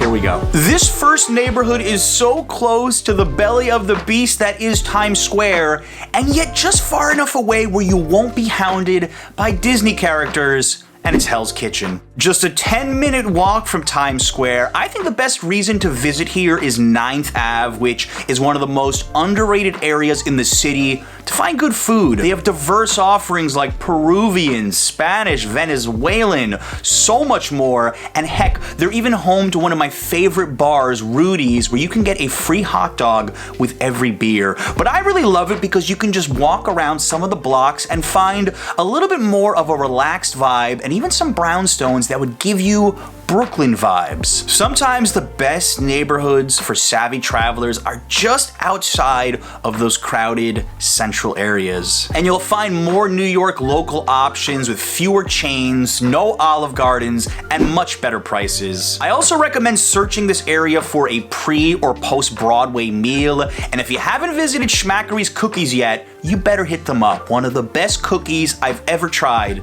living in New York. And just a note for everybody watching, I will have links in the description to every single neighborhood mentioned if you want a more in-depth guide to them. I have yet to visit a single neighborhood anywhere on the planet that can match this one for affordability and diversity of food choices, and that's Jackson Heights, Queens, just 30 minutes from Midtown Manhattan on the 7 train, but it's like stamping your passport. You can sample anything from Paraguayan sandwiches to Tibetan momos, the only Bhutanese food truck in New York, and the best Mexican food you may just find on the East Coast of the US. Jackson Heights is a foodie's paradise, and it's just starting to get attention from tourists. If you're a little hesitant about exploring without a local, my good friend Greg, who's a mainstay on the channel, offers food tours there, and many of my viewers have told me it was the highlight of their trip. I don't think you can really say you've been in New York unless you hit up some of these amazing immigrant-owned businesses for food. The Upper West Side. Now, this is a neighborhood that many of you may find yourselves in without really realizing it. It's home to the American Museum of Natural History and Central Park. But if you walk just a few blocks away, you've got a great neighborhood that was even home to the fictional characters from Seinfeld. There's so many iconic places to eat there, like Gray's Papaya, probably the most legendary hot dog shop in New York City, or Barney Greengrass, an old school Jewish deli that doesn't get anywhere near the attention it deserves. Anthony Bourdain was even a huge fan.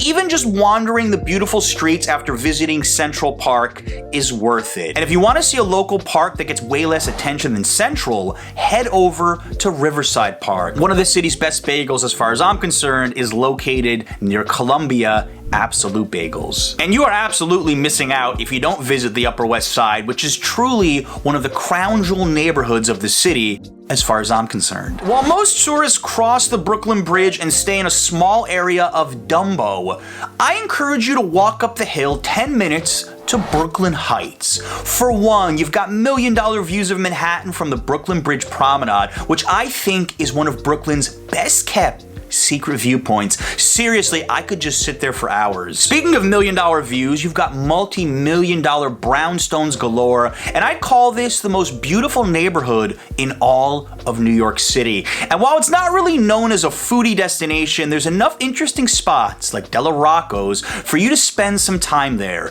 If you want a little taste of brownstone Brooklyn, Brooklyn Heights is by far the best spot for a tourist to check out. Make sure to bring your camera. Many of my Chinese American friends tell me that the Chinatown in Flushing, Queens is the superior one. And while you can't knock Chinatown Manhattan's central location, if you're willing to trek out to Flushing, you'll be eating in an area that probably has the best Asian eats in the whole city.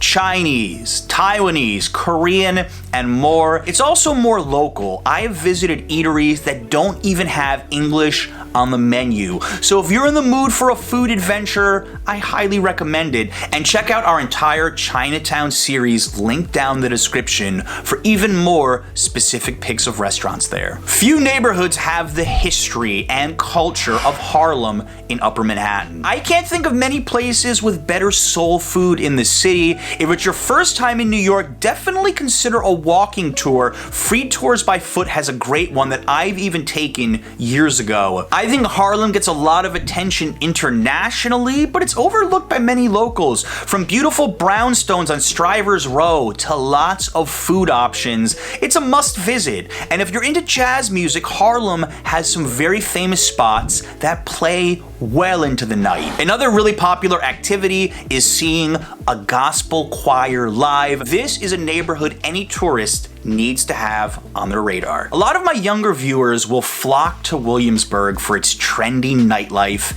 and hipster scene, but I think Greenpoint, which is located just north, is equally as interesting. They've got Peter Pan Donuts, which may be the best donut I've ever tried in the city, and the waterfront views are nothing to sleep on. But perhaps my favorite thing about Greenpoint is the large contingent of Polish restaurants.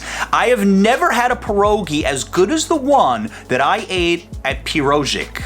And Greenpoint has multiple Polish restaurants for you to check out. You could spend an entire day doing it. It's also got a lot of nightlife, and if you're looking for an alternative to all the crowds in Williamsburg, Greenpoint really checks off all the boxes as far as I'm concerned. We're gonna cheat a little bit with this one because even though it feels like it's in New York, Hoboken is actually right across the Hudson River in New Jersey. Just a 10-minute path ride from Greenwich Village. It's worth it alone for those jaw-dropping views of the Manhattan skyline.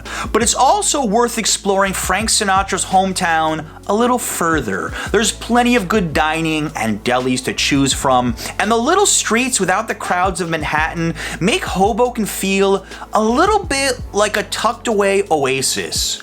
Take it from somebody that grew up in Jersey, Hoboken is worth the trip. While Coney Island gets most of the tourist attention in South Brooklyn, I'm a much bigger fan of Brighton Beach, also known as Little Odessa. It's an interesting mix of immigrants from the former Soviet Union and the many local businesses they've established. If you're looking for pierogies and borscht, you've come to the right spot. How many neighborhoods of New York will you find random babushkas selling trinkets in the street? The boardwalk is also really neat to explore, to see live musicians, or just enjoy the ocean breeze off the Atlantic. And while I wouldn't call it a great beach for swimming, Brighton Beach packs a serious punch for the tourist who really wants to get to feel the cultural diversity that is New York. Make sure to stay tuned till the end. I'm gonna throw in one bonus neighborhood. Bushwick is one of New York's most unique neighborhoods to visit as a tourist. Its collection of graffiti in the Bushwick Collective and the surrounding blocks will give you a little taste of some local art. I also love all the vintage stores and thrift shops. My wife Adriana and I have gone shopping there in the past, just looking for some cool finds. It's also a real hub for nightlife. If you want to avoid the pretentious clubs in Manhattan, House of Yes, for example, is an incredible venue for any out-of-towner to check out. Or if you're looking for something more low-key, there's plenty of hip dive bars and a ton of spots to get some good craft beer. For my viewers under 30, or those just young at heart, Bushwick has so much to offer. One bonus for you all, Long Island City, Queens. If you get a chance to visit Long Island City, not to be confused with Long Island, the waterfront at Gantry Plaza is one of my favorites in the entire city. With unobstructed views of Manhattan and it's 75% less crowded than Dumbo, it's a fun way to spend an hour or two. And the neighborhood has some serious good eats if you know where to look. It's Queens' most expensive neighborhood for a reason, and just a few minutes away from Manhattan. Going to Broadway is an iconic New York experience, but there's so much that can go wrong. Today we'll be sharing the biggest Broadway mistakes to avoid, from getting frustrated overpaying for tickets, the agony of choosing the wrong show, and a sneaky scam that even experienced theater goers regret falling for. You don't want to miss this, trust me. And joining me for this special video, Billy Hipkins, a Broadway lifer. I'm a lifer. I was in a Broadway show a long time ago. I've been working in wardrobe on Broadway for 25 years. I've worked on 32 different productions in the wardrobe department. Currently right here at the Winter Garden Theater doing Back to the Future, where I'm dressing the stars, Doc and Marty. Billy, we are standing right in front of the doors to the theater, and I think a big fear of first-timers especially is choosing the wrong seats for a show. Well, I would say there's a difference between seats for a musical and seats for a straight play. Now, say if you're coming to Broadway to see Sandra Bullock in a play, sit down front. You want to get a good look at a celebrity, sit close. The thing is, though, most stages are a little higher than your eye level, so you're going to be sitting looking up. If you're very close, you're going to see a lot of shoes. For musicals, I always like to say sit in the front of the mezzanine. Because we dance, we have patterns on the floor, so you get a better overview, and the lighting, the way it plays off the set and the floor and stuff, you're better off upstairs.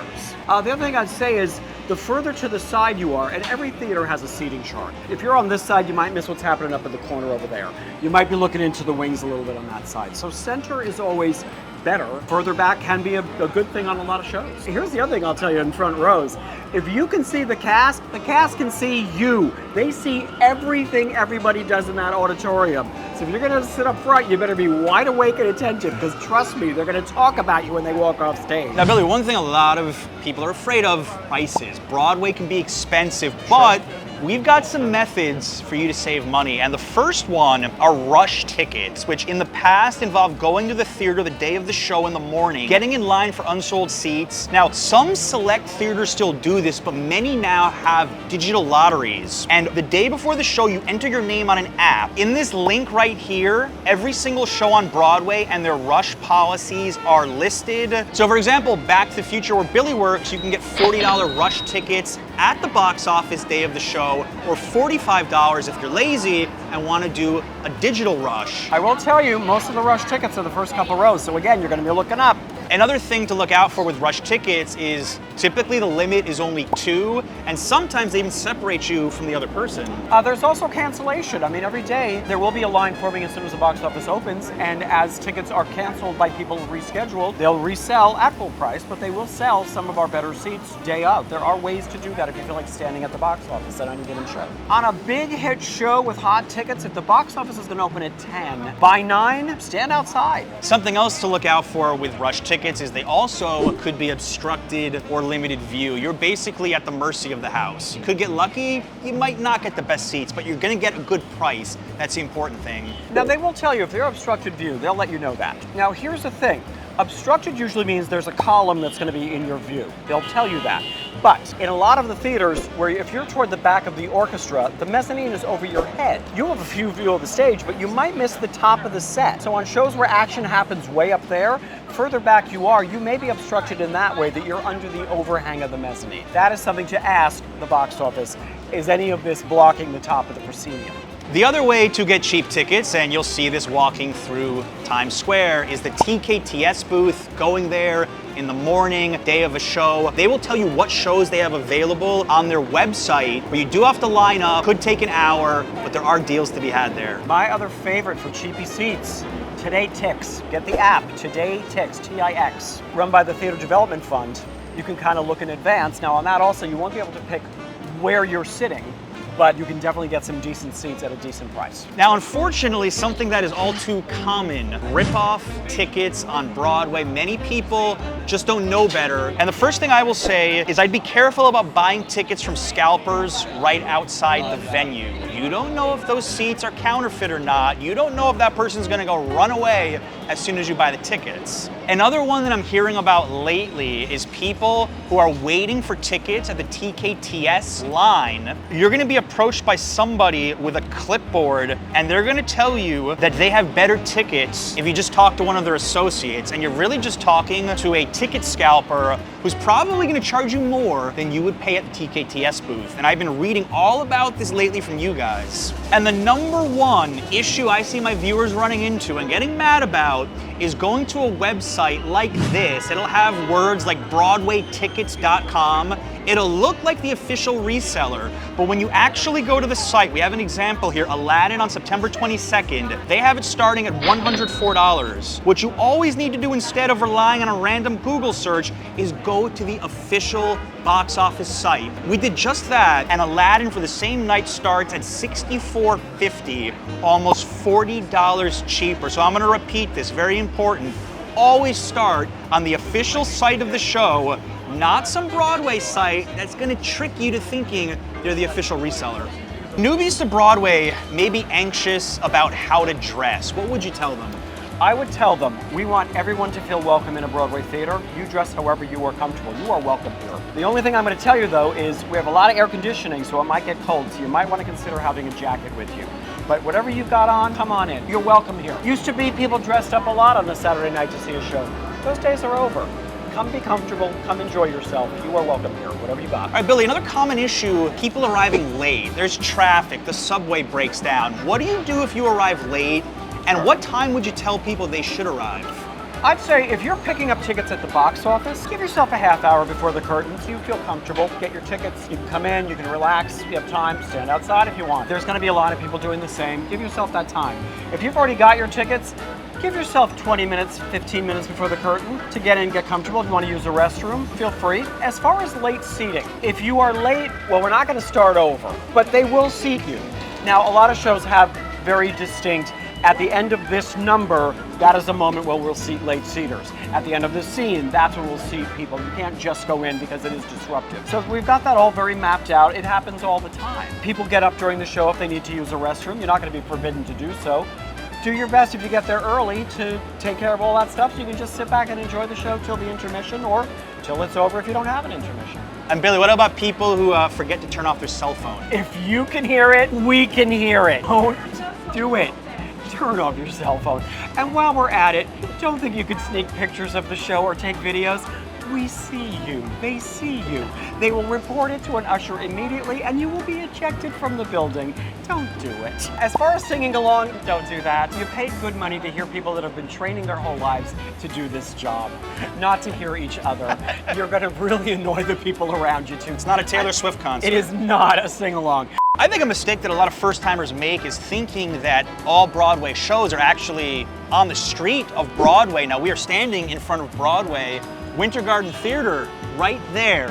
One of only 2 shows that are still on Broadway, literally on the street, Broadway Theater being the other, and it got the nickname Broadway because at the turn of the 20th century, every single Broadway theater was on this street. Now, it's all around the theater district. Now today, Broadway actually refers to theaters that can hold 500 or more people. An off-Broadway show is 99 to 499 seats, and off-Broadway are 99 seats or lower. Example, Little Shop of Horrors. That is a small show. It belongs in an off-Broadway venue. It doesn't belong in a big Broadway house. There are shows that are just too big to put in an off-Broadway house. The scope of the show determines where it should sit. Your price point is lower off-Broadway, slightly, but some shows are appropriate for that venue as opposed to a bigger house. We just saw the Britney Spears Once Upon a One More Time in a monstrously big house, and they couldn't make it in a smaller house. They might have survived on Broadway. In an off-Broadway house, they might have run for years. It's impossible to say, but bigger house, more overhead. All right, Billy, what about food and drink inside the theater? Can you bring your own food and drink? And if you don't, what can you expect price-wise inside? You cannot bring your own food and drinks into the theater. Don't. People try to bring the rest of their pizza from John's with them. You can't bring it to your seat, folks. Eat before you get here or eat afterwards.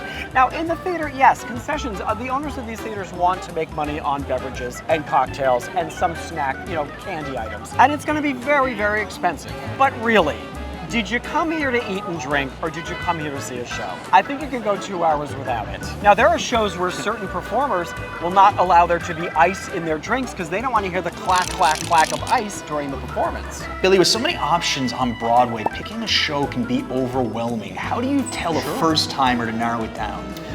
Well, now, again, it depends on what you want to see. If you've got a family, go see Lion King, go see Aladdin. We have plenty of really good family fare shows out there. If English is not your first language, something like Lion King is a very easy spectacle that you don't have to try to keep up with a plot. If you like movies, Back to the Future. It is a really great representation of the movie on the stage.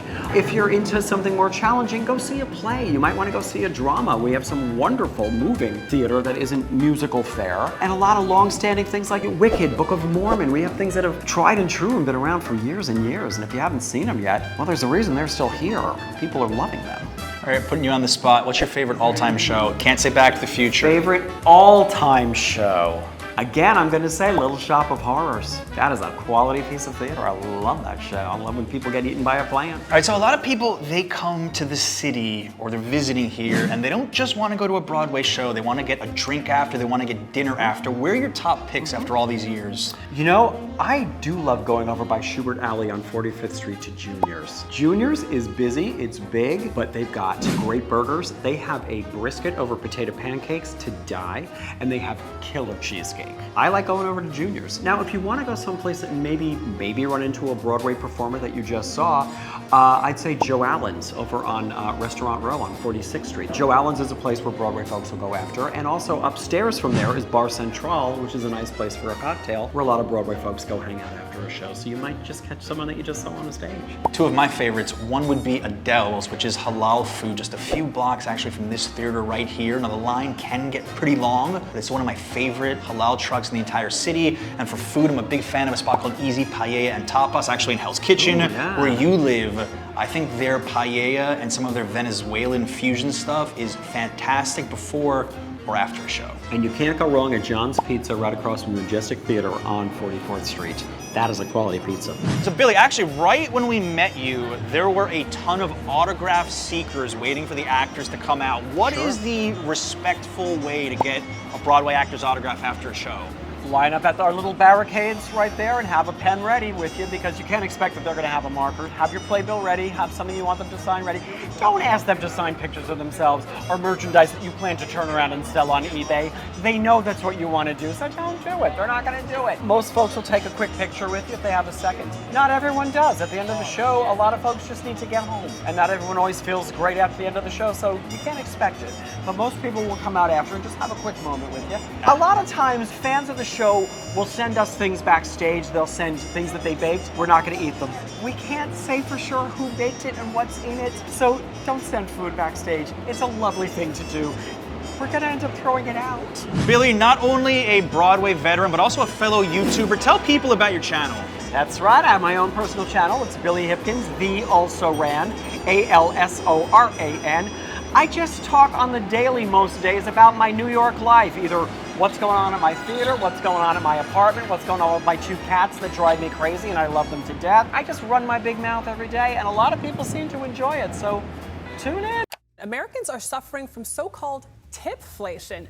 They're feeling this change, and Americans are very divided over it.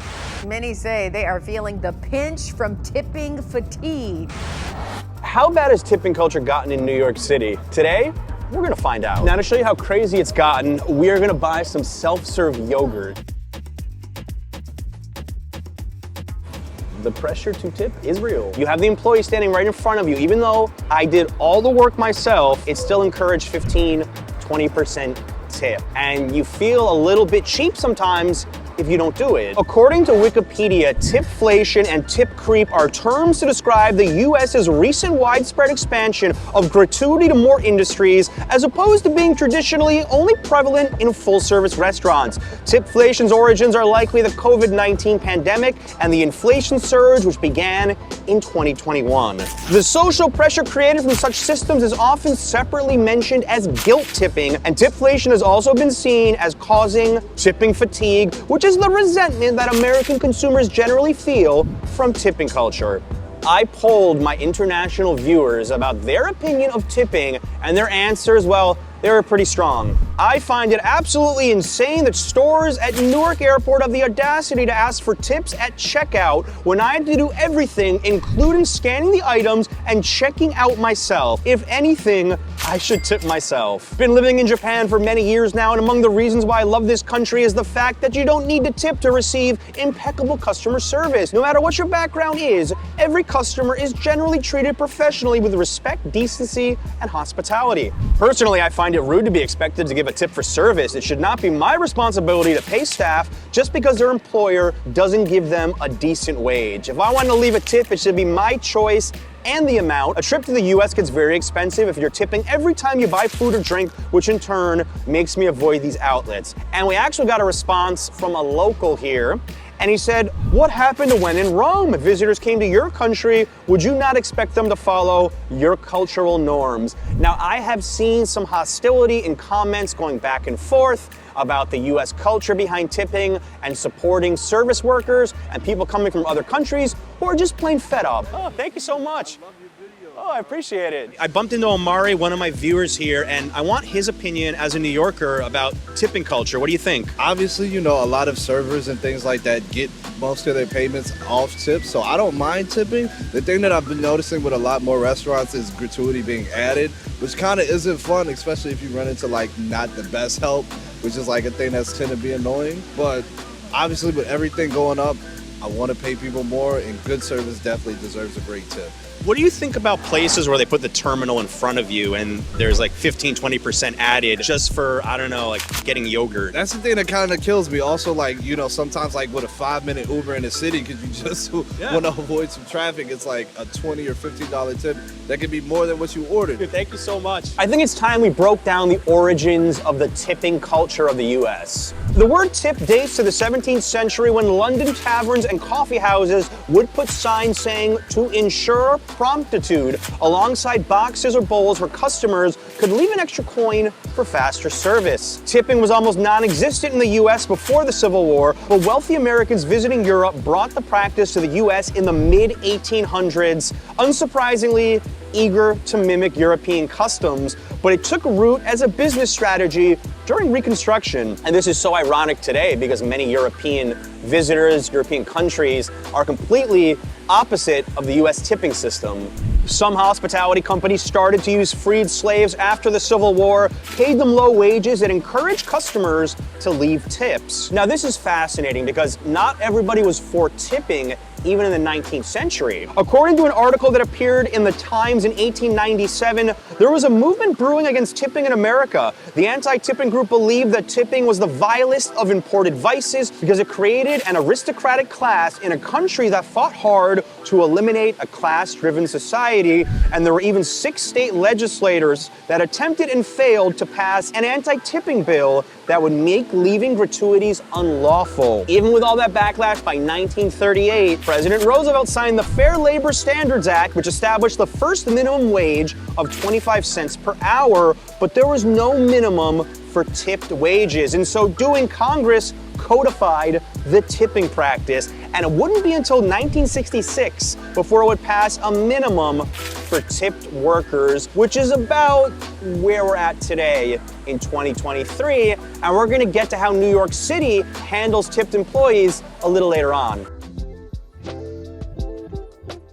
I always find coffee shops a little bit controversial on how much you should tip for my non-American viewers. Just want to get a small latte.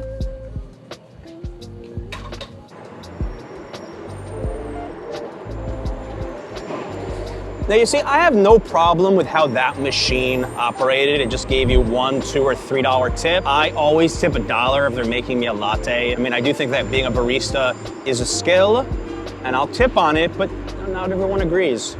If you wanted to repeal tipping in the US, I think it would be a lot harder than you think due to social pressure.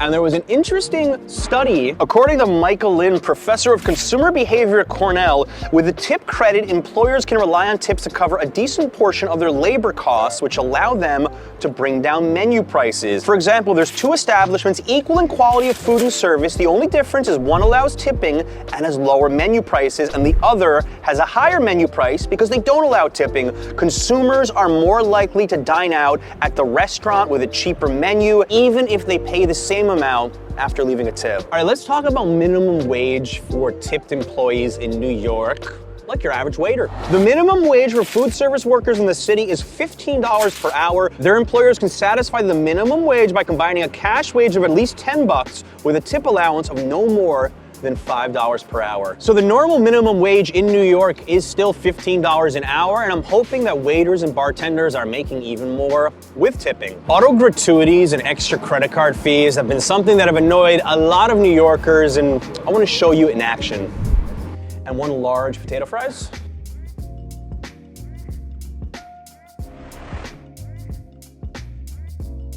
Now there was a $4 service charge added, which is close to 15%. And they didn't even give you the option of tipping.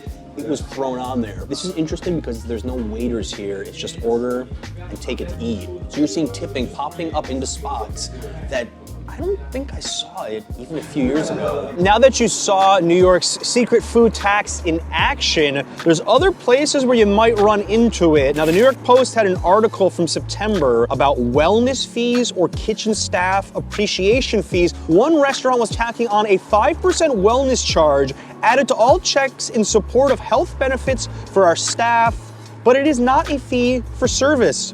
And it points out how in a high-end restaurant, the social pressure to not look cheap and say you don't want to pay the extra fee, very strong. Something I want my tourists to be very careful of is double tipping. Now, I saw this at a high-end rooftop bar recently where my cocktail was $20. They threw in an extra 20% auto gratuity and tax, so it came out to about 25 bucks, and they still gave me the option to tip 15 to 20% on top of that. So sometimes in the city, you have to be like a detective to look at your bill to figure out exactly where all these fees are coming from. What's actually considered proper tipping etiquette in New York? Well, Trip Savvy had a really useful guide. For taxis, 10 to 20% of your fare. Porters at a hotel, $2 per bag delivered to your room. Restaurants, 15 to 20% of total bill, although I personally agree with 20% on the pre-tax total, assuming that you got good service. Where do we go from here?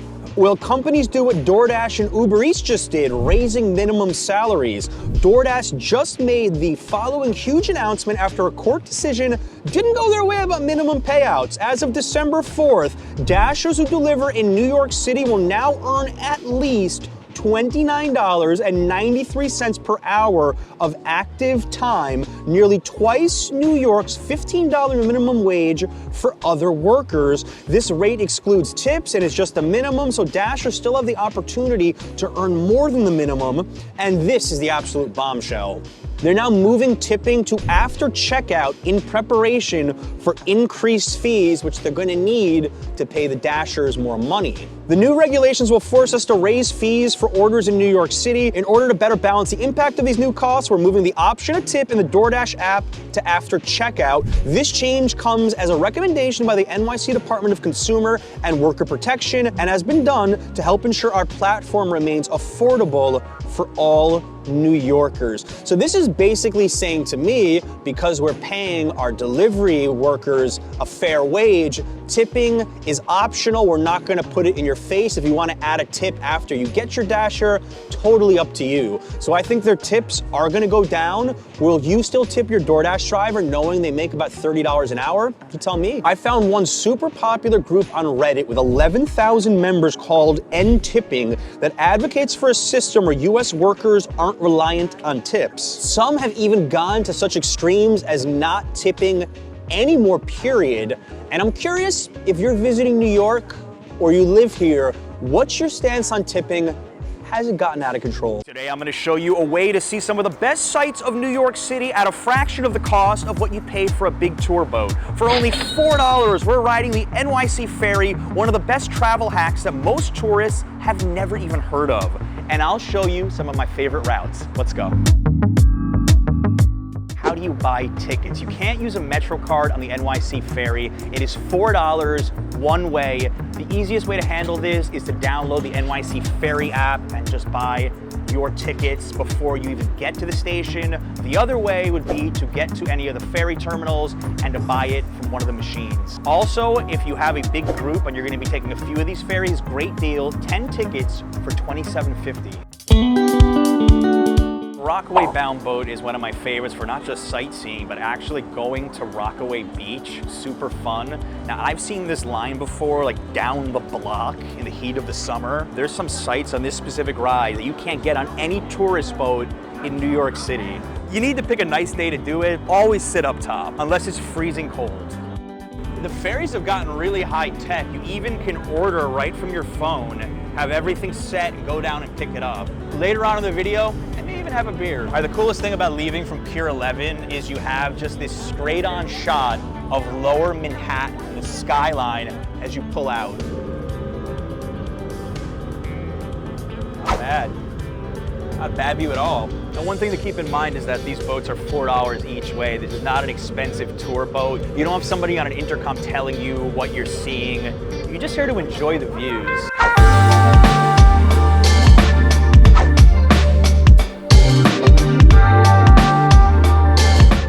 that we have all of Manhattan just trailing behind us here. One thing to keep in mind is that these are commuter ferries, so I would try to avoid peak rush hour times in the mornings and in the late afternoons, just so you have more space to yourself. And now we're approaching one of my favorite bridges in the city, Verrazano. We are going under it. And as I said before, I don't know any other boat that will take you under this bridge.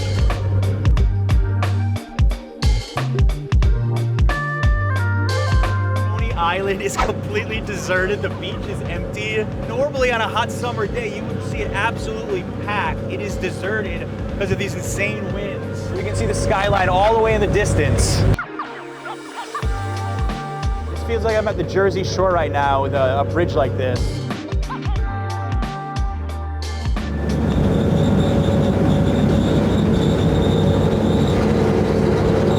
The fact that they have a few outlets on the main deck is actually really useful, especially because your ticket is on your phone. You are coming back in the same direction. You do have to exit, get back in line, and head back. I really insist you come to Rockaway Beach for an entire morning or afternoon. Check out the beach, check out the food, check out the beer. Really nice scene here. Of all of the ferries on this video, this is the one, if you just want to dedicate to straight up sightseeing, take this. If you have 2 hours, take this ride. Since we just came back from Rockaway, we've got 2 hours to transfer for free. So we're jumping on the next line, included. True story, this is the only line I have not done before this video, and I'm most excited for it. You can already see those bridges. I already see where we're heading. I've heard a lot of tour guides use this acronym, but it's BMW, Brooklyn, Manhattan, Williamsburg Bridge, in order, if you want to remember it. Amazing how many ways you can do the Brooklyn Bridge. Biked it, walked it, going underneath it with a ferry, and I see the people walking right now. This view never gets old, I'm not gonna lie. It never ever gets old.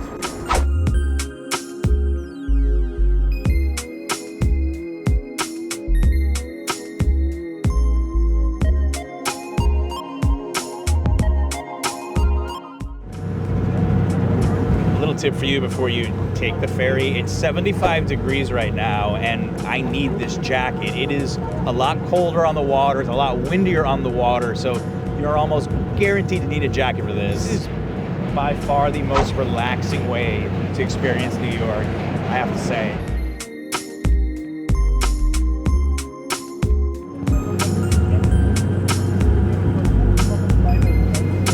A lot of the tour boats of New York, the dinner cruises, the Circle Lines, great in their own way, of course, and I think worth the money. But for the budget option, they actually don't go really beyond the Williamsburg Bridge. If you want to go past that on the East River, ferry is pretty much the best way to do it.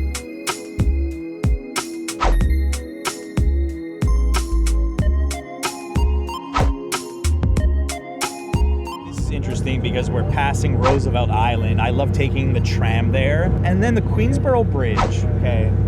Now, if you saw our video about what to do in the summer in New York, we biked over it. Now, for the first time that I can remember, I'm actually going under the bridge on ferry. It's a first for me. Beautiful bridge, too. Very underappreciated, I think, by most non-New Yorkers. It's Gracie Mansion, yes, thank you. In your video? Sure. You could take over, you're better than me. You're way better than me.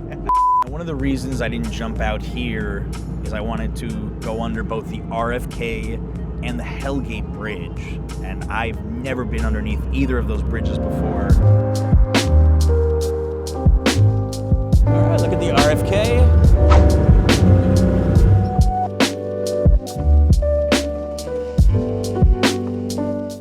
Passing probably the last place you want to end up on a trip to New York City, Rikers Island, which is the largest and most notorious jail in New York, with an estimated 10,000 or so inmates passing some time there. And we will leave it at that. So we went under 6 different bridges and we see 2 more up there, the Whitestone and the Throgs Neck Bridge. A tour company could have just done this and called it the New York Bridges Tours. I think the final piece to this puzzle is when you look straight down at all the places we passed and I just see the entire Manhattan skyline clear as can be. It was commuting in style, I gotta say. I don't have this much fun taking the subway.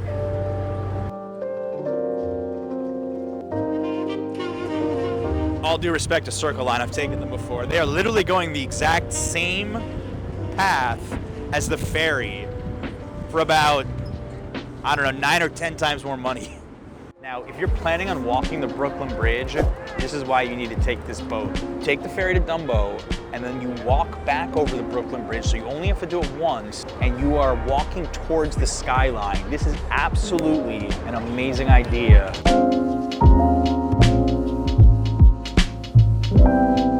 Couldn't even get a seat on this, but it doesn't matter because we are just going one stop, 4 minutes.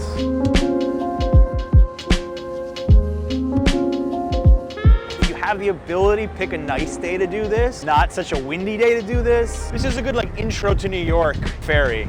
I kind of put this in like your requirement. You're required to take this ferry ride, one stop. You visit New York. And now you've got a few options at your disposal. You can explore Dumbo, which I highly recommend you do. And of course, walk back right there to Manhattan via the Brooklyn Bridge. New York City has some big changes coming, from prices going up on the subway, new technology that could stop fare evasion, and a first-of-its-kind program to charge congestion pricing for cars. You don't want to miss this. There are so many changes coming to the New York subway that were just announced in the last 2 weeks that we could have dedicated the entire video just to that. Start with what the city is trying to do to combat fare evasion. Now, back in May, the MTA came up with a 124-page report on MTA fare and toll evasion, and boy, were there some interesting stats in there. The MTA estimates it lost $285 million in 2022 to subway fare evasion, or an average of 400,000 riders a day not paying. Think of it this way. Enough people don't pay their fare every day to fill up Yankee Stadium 8 times. 45% of fare evasion occurred as people walked through open emergency exit doors. Now, one of the recommendations of the report on the very last page was about using artificial intelligence to combat this, and this was all over the news in the city last week as it was announced 7 stations are using AI technology to help track fare evasion. And I'm sure some find this controversial because the company that created this software is from Barcelona, where that information was being reported to local law enforcement. MTA Communications Director Tim Mitten says the video recorded by the software through the transit system's 10,000 surveillance cameras are stored on the MTA servers for a limited period, while another spokesman said the AI-powered surveillance doesn't report those who avoid paying their fare to NYC law enforcement, but declined to clarify if that would ever change. I'm really curious all your thoughts on this. This is the first I've ever seen of this sculpture. It looks like a real tourist favorite right now. Now, one action the MTA is taking right now to stop fare evasion is preventing something called backcocking. Now, get your heads out of the gutter. Let me give you a little demonstration. Basically, it looks something like this, where you pull it back and then you slip through.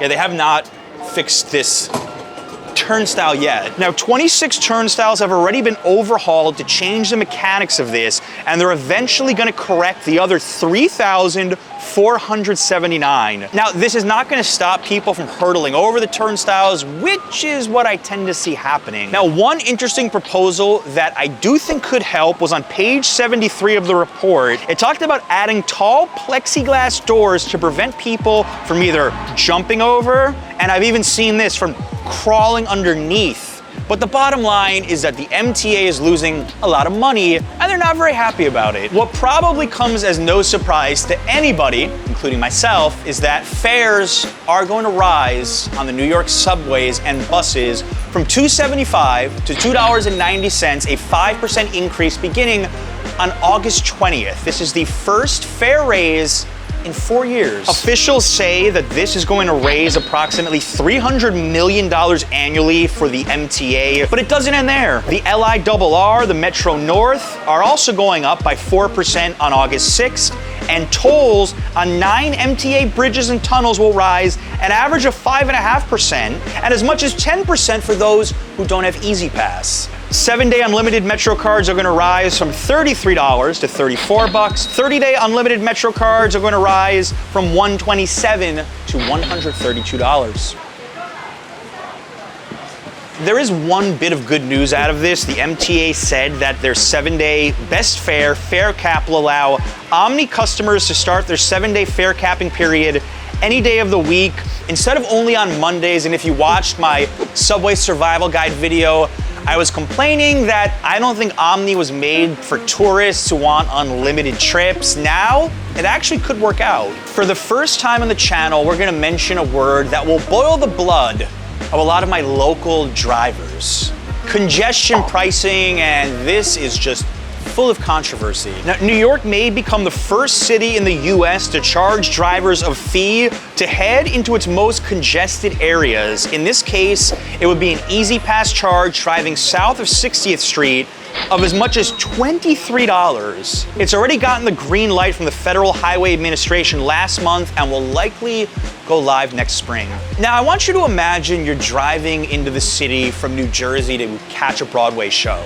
You're spending $14.75 to cross a GW at a peak period with Easy Pass, then potentially $23 more to drive to Midtown. That's nearly $40, and we haven't even factored in if you're paying for parking yet. More on New Jersey's reaction to this in a little bit. People always ask me about booking observation decks too far in advance. If you booked One World right now, you would have quite a foggy view. There are some caveats here. If you're just driving, let's say through the West Side Highway or the FDR Drive, as long as you don't enter certain streets, you won't get charged. So you still could drive from Jersey to visit friends in Brooklyn and take the Brooklyn Bridge, and you won't get charged that congestion pricing. Cabs, Uber drivers, and Lyft drivers will only be charged once a day, and there will be discounts for overnight workers and low-income drivers who live south of 60th Street. Although my question is, will your Uber and Lyft costs go up because of this? Now, New York is set to join other global cities like Singapore, Stockholm, and London, which already have their own variations on this congestion pricing.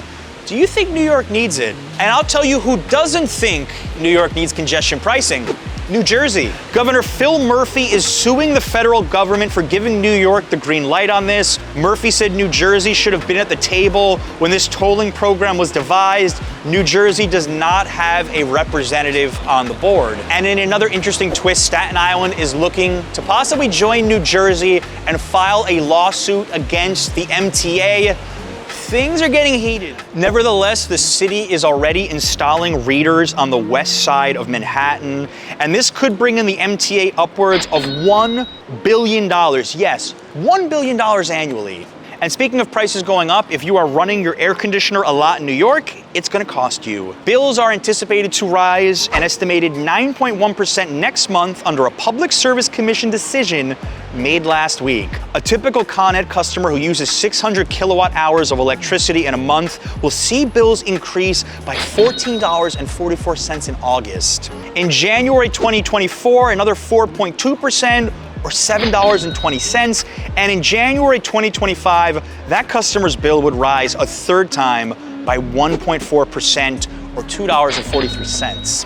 We can't complete this video without discussing every New Yorker's favorite topic, and that's the rent going up. And this article on Investopedia says it best: New York City rents are breaking records and are expected to keep growing. Median rent in Manhattan for May broke the record high for the third month in a row as it rose to $4,395, up from April's median of $4,241.